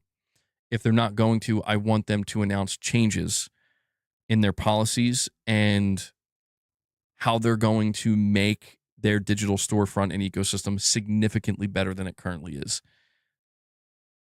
And I'll do everything I can to push for that and to push back against things that just seem like they're not in our favor. But I have to do all this knowing that if I'm being like completely honest with myself, I want to keep playing video games. I don't want to be out. I don't want to be done. Doesn't mean I only have to play in one place all the time. Certainly not.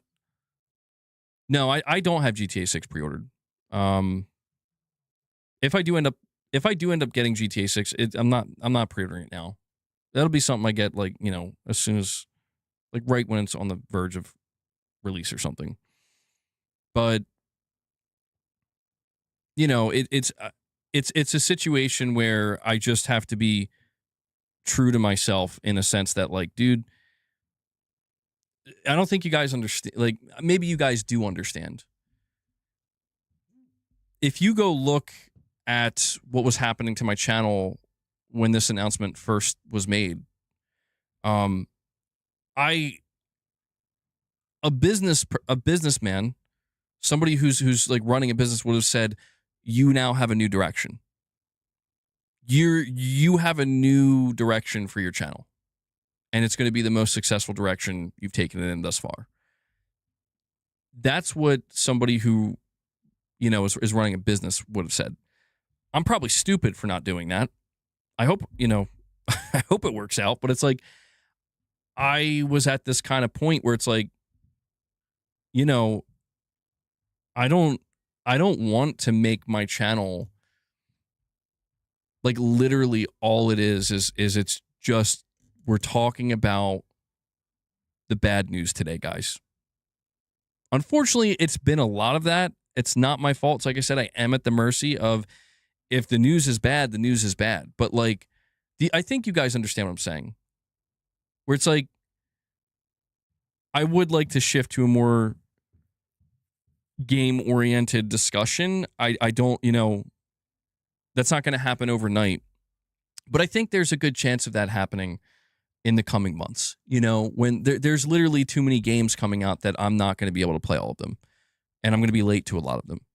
But I don't know, man. I just wish it's like I said, I just wish it didn't have to be this way. It would be nice if we could just, you know, there was before and after July 1st, 2026, man. The last week of June, like I'm over here thinking, like, I wonder if we're gonna see more GTA in July, you know, and more Wolverine. And it's just like, well, actually, here's how we're starting July. I know you're right. Nothing's stopping me from playing more games. You're right. But I think some people just want you to cover some different topics other than the discs. Yeah. One thing you should keep in mind is that for many people, ownership simply isn't a priority. They finish a game and then they sell it, so they don't really care about owning it. There are millions of gamers like that, and I personally know quite a few of them. That's something that should be taken into account. It doesn't really matter whether it's digital or physical. Even with digital games, many people buy them, finish them, and then sell the account. That's interesting. You are right about that. Yeah, that is the thing that happens. What do you do after you play and beat a game? You can't just play the same game over and over again. I always go back to multiplayer. If I had to choose, I'd pick to play with my friends over an exclusive. I mean, the way I've handled gaming on the PS5 this generation, it's kind of been like that. Like, I always have a constant rotation of single player games I'm playing usually. And there's always like I like look ahead, like, okay, I want to play this, and this. It always gets messed up because everything releases at the same fucking time. But on the side of that, I usually have some kind of multiplayer game that I have, like a kind of go-to multiplayer where, you know, for a lot of this generation, it was Dead by Daylight. That game was, I think that's my number one most played game. I spent so much time on Dead by Daylight, and I spent money on that game too. But PUBG was a big one as well. And so I've you know, played Helldivers. I might play Marvel Tokon. I like multiplayer games, you know. I've never been against them. I've just been against a lot of the multiplayer games that Sony's made where I'm like, what are you doing? You could make amazing multiplayer games. You know? Played some Battlefield. Played some Call of Duty from time to time. Concord, yeah, absolutely. But yeah, that's the thing is, like, I just can't, like, for me, the process of buying a physical game has always been such an integrated part of my experience with PlayStation. It just genuinely feels strange to me to imagine, like, it's like Wolverine, right? Like, I'm trying to imagine, like, what if your only way to buy Wolverine on PlayStation was digitally? That's it. It feels strange to me. I'm like, what do you mean? What do you mean digital only? Like, every single first party PlayStation game I bought this gen, I'm pretty sure everyone. I'd have to go down the list to make sure, but all bought them physically. It's like, what do you know what I mean? And that's what feels so weird about it, is like, yeah, that's not going to exist. It's like, why? I never had a problem with buying digital games. Like, that's the thing. Like, this isn't a matter of, like, I hate digital, fuck digital. It's not about, it's the preservation of the choice, man. You know, for weirdo, I don't want to say weirdos like me, but for people like me, you know, where it's like, it's a part of the experience that I look forward to. Yeah, I mean, the upcoming PlayStation 6 handheld definitely has a lot to do with it. I have no doubt about that. I think that probably that might be the biggest driving force here, where they want a unified ecosystem with their devices. I almost get the feeling that the PlayStation 6 might be a massive reset. You know? Do you guys remember how earlier this year we were talking about how Sony's making all these, like, back-end changes? Like, they're removing PSN and just calling it PlayStation. They're doing, like, all these things that seem to hint that they're doing, like, a complete reset with the PS6, where it's almost like it almost feels like the PlayStation's, like, I got one for you.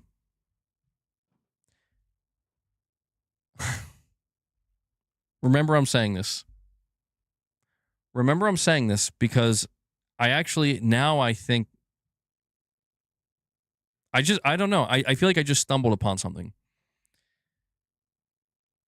The PlayStation 6 is not going to be called the PlayStation 6.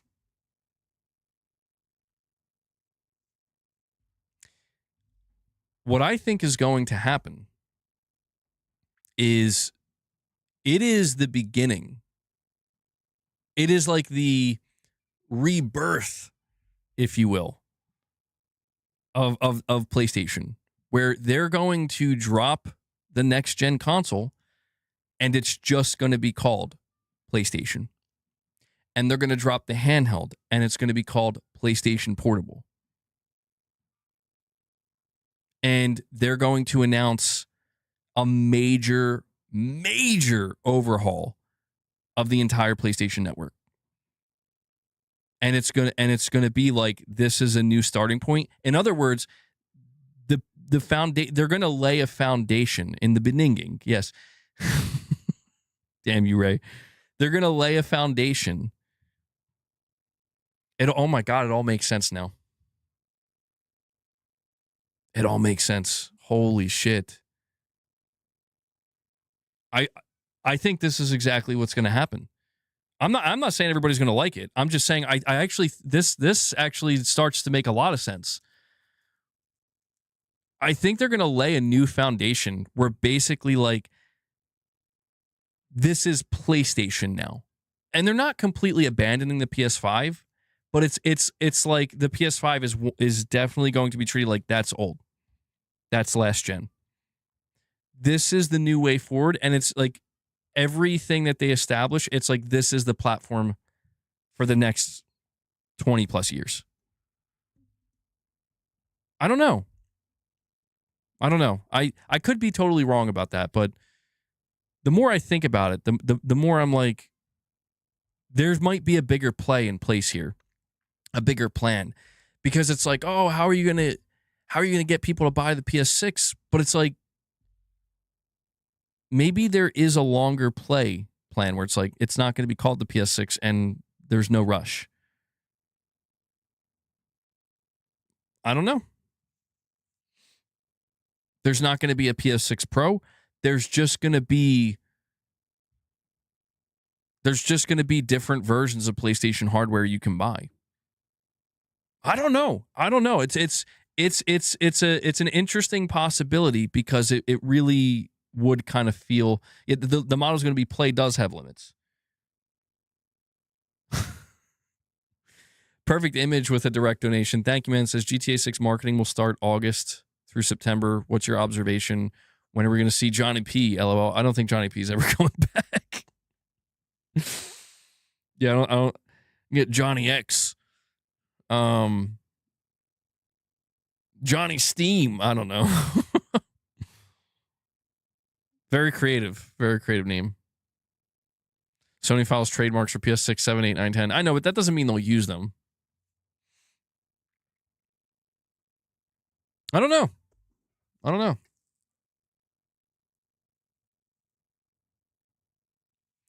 PS6 will be held back by the PS6 Portable so badly, worse than the Series S situation.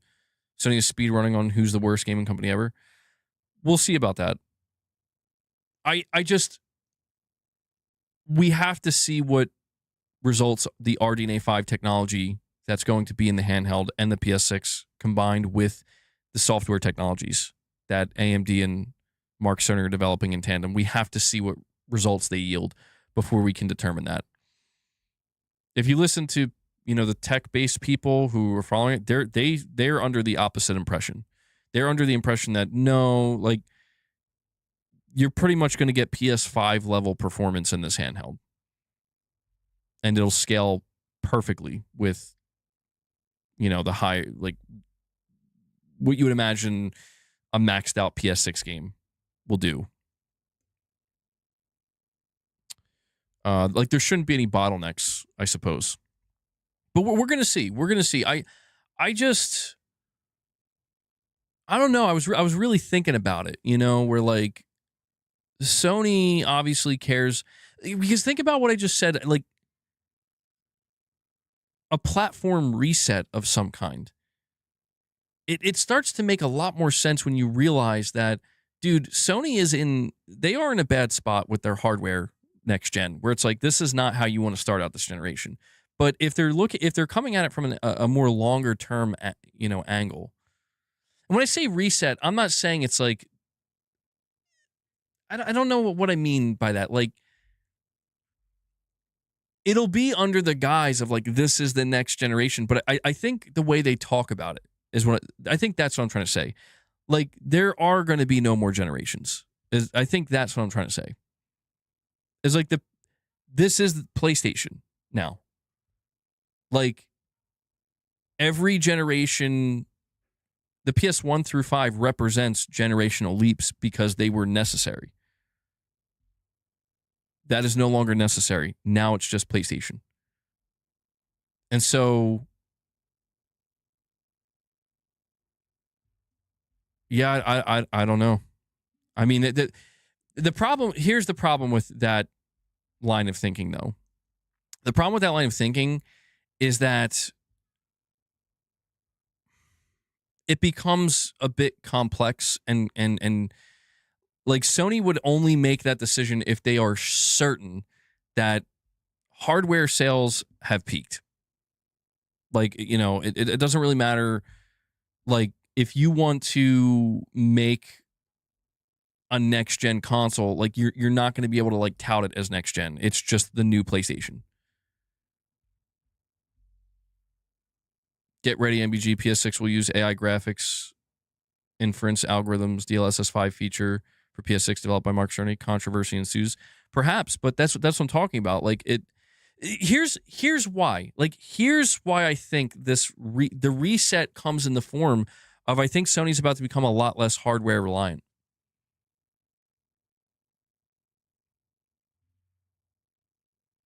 Oh, this is an interesting one. Yeah, I'll put this one on the back burner, Erfan.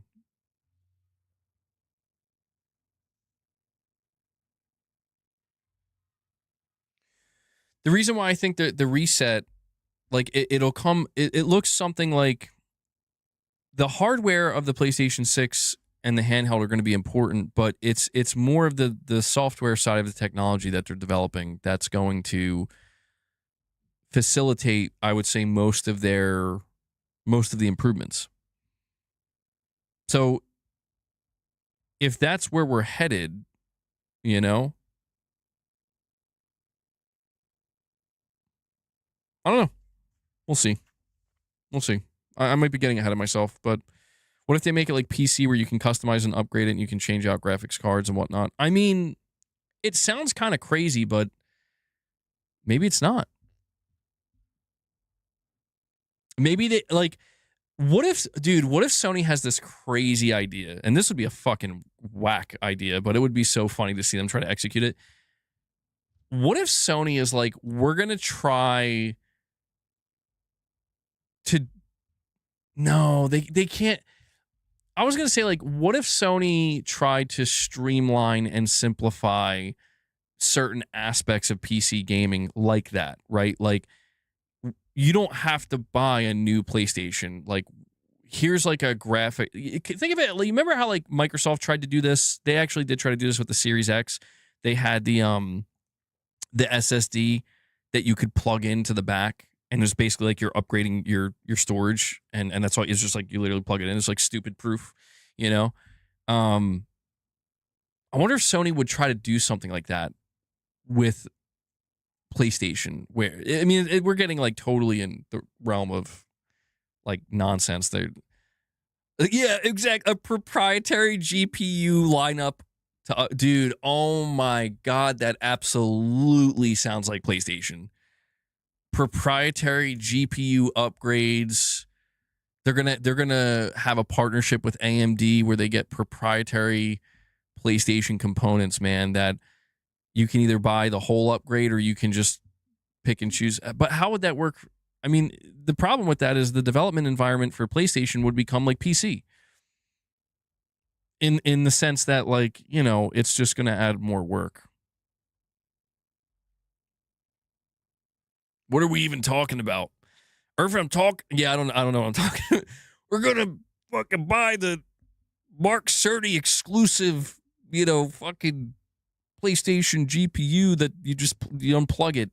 I don't know, man. I don't know. I'm thinking the way I am right now because I'm like, there's got to be something. I have this feeling there's something very large that we don't know about. And I'm not saying it's good or bad. I'm just saying it's like there's a major shift and change that Sony's got. Like, if you think them announcing the end of physical games is a big one, no, wait until you hear what they're doing. You know what I mean? Like, there's some kind of like bigger, higher level ambition plan. Large, yes, large. And it's kind of like there, right? But we just can't see it yet. And when they show it, it's gonna be like, oh, like, we'll see. It's all just speculation. I mean, I could be way overthinking it. It could just be that they're doing a PlayStation 6, but they're also going to have a PlayStation handheld, and it's just going to be another generation, and they're going to, support PS5 just as heavily as they support PS6, and that's how it'll be. It could just be that. But I just sometimes wonder if there's a greater ambition with Sony and how they handle the PlayStation platform as a whole. And we have to question this because it's like, dude, Sony can't be reliant on hardware forever. Like, look at what's happening. Look at what's happening right now. Like, their entire business model is under threat of collapse because of hardware just components being scarce and too expensive. I have to imagine they're planning for this in some way, shape, or form. But it's called PlayStation Plus. Oh, perhaps you're right. Perhaps you're right. There's a reason why Apple doesn't want you to customize their computers. Yeah, Sony's not going to do that. It's just an interesting thought experiment, the idea of like Sony making like proprietary GPU upgrades. I mean, it definitely sounds like them though, right? Remember when they did the proprietary memory cards? Christ. PlayStation next. You think that's how they'll make it affordable? Break it down into parts? Well, something else we speculated about quite a bit. Well, actually, not quite a bit, but it was brought up a couple times. Is like the idea that Sony is going to create a cheap PlayStation device that it's a small box. It's not a PS6. I don't think it would be called a PS6. Or, I mean, maybe they could tag the PS. If they do end up calling it PS6, they could call it something like PS6 Lite or something.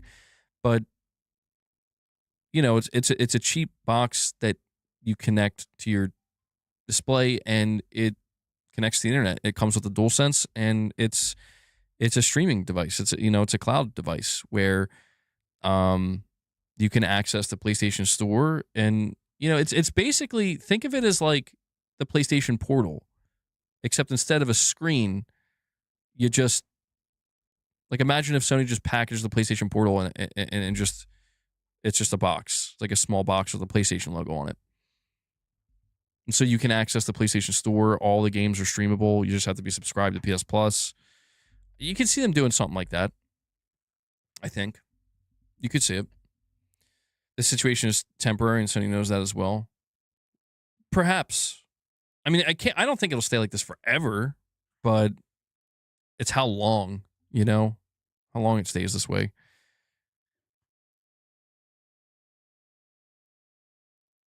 Yeah, no, Sony's not going to do that, Gothmog. Definitely not.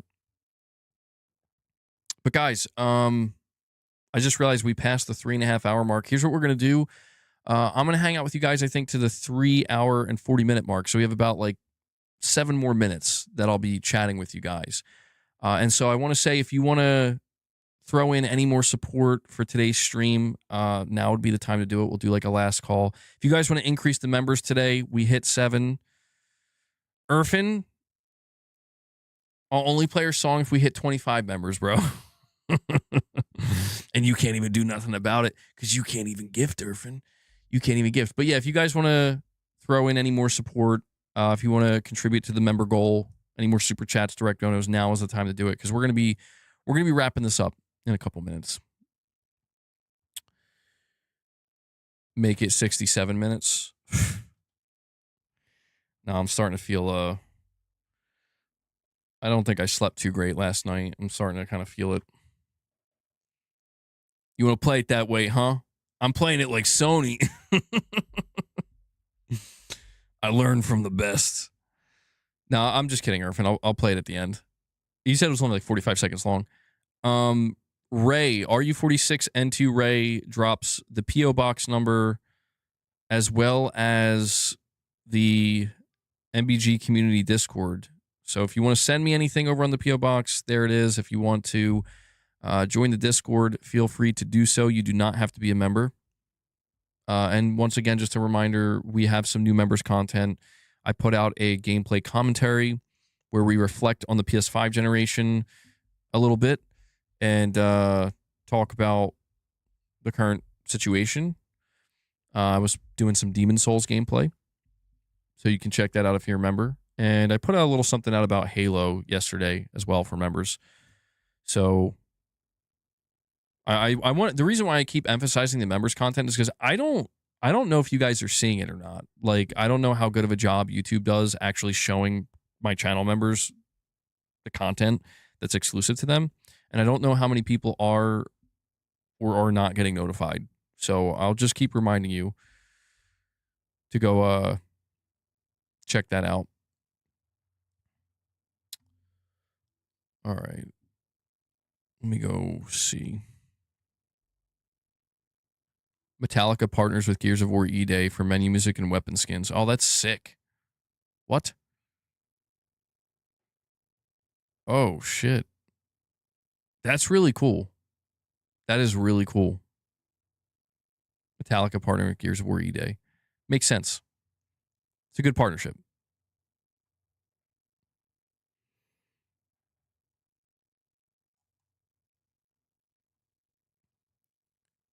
All right. Devil Shooter, you are seeing. Okay, good. Good. Vita TV was great idea, but I think it ran poorly. Gears E-Day running on PC. Bro, your cat's not moved all stream. All right, let's make sure he's okay. Oh, he's all right.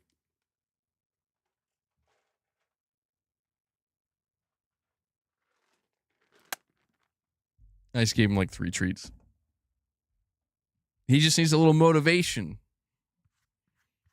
He just needs a little motivation to get moving. Gears looks sick, I can't lie. Yeah, Gears looks like it's going to be a good game.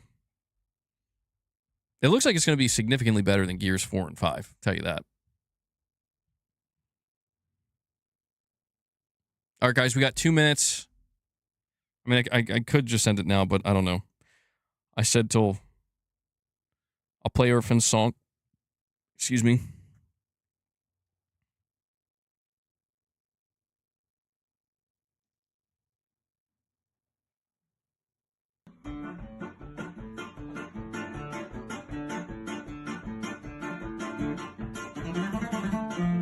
This is the drop the membership music. 2-minute warning music.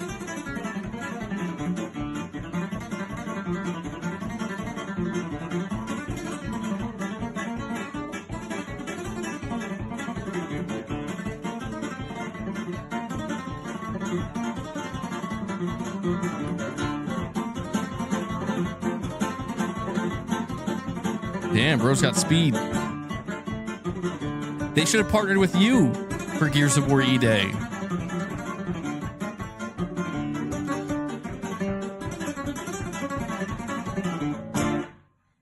Damn. That's what we should be hearing in that Gears of War E-Day multiplayer trailer, not Metallica.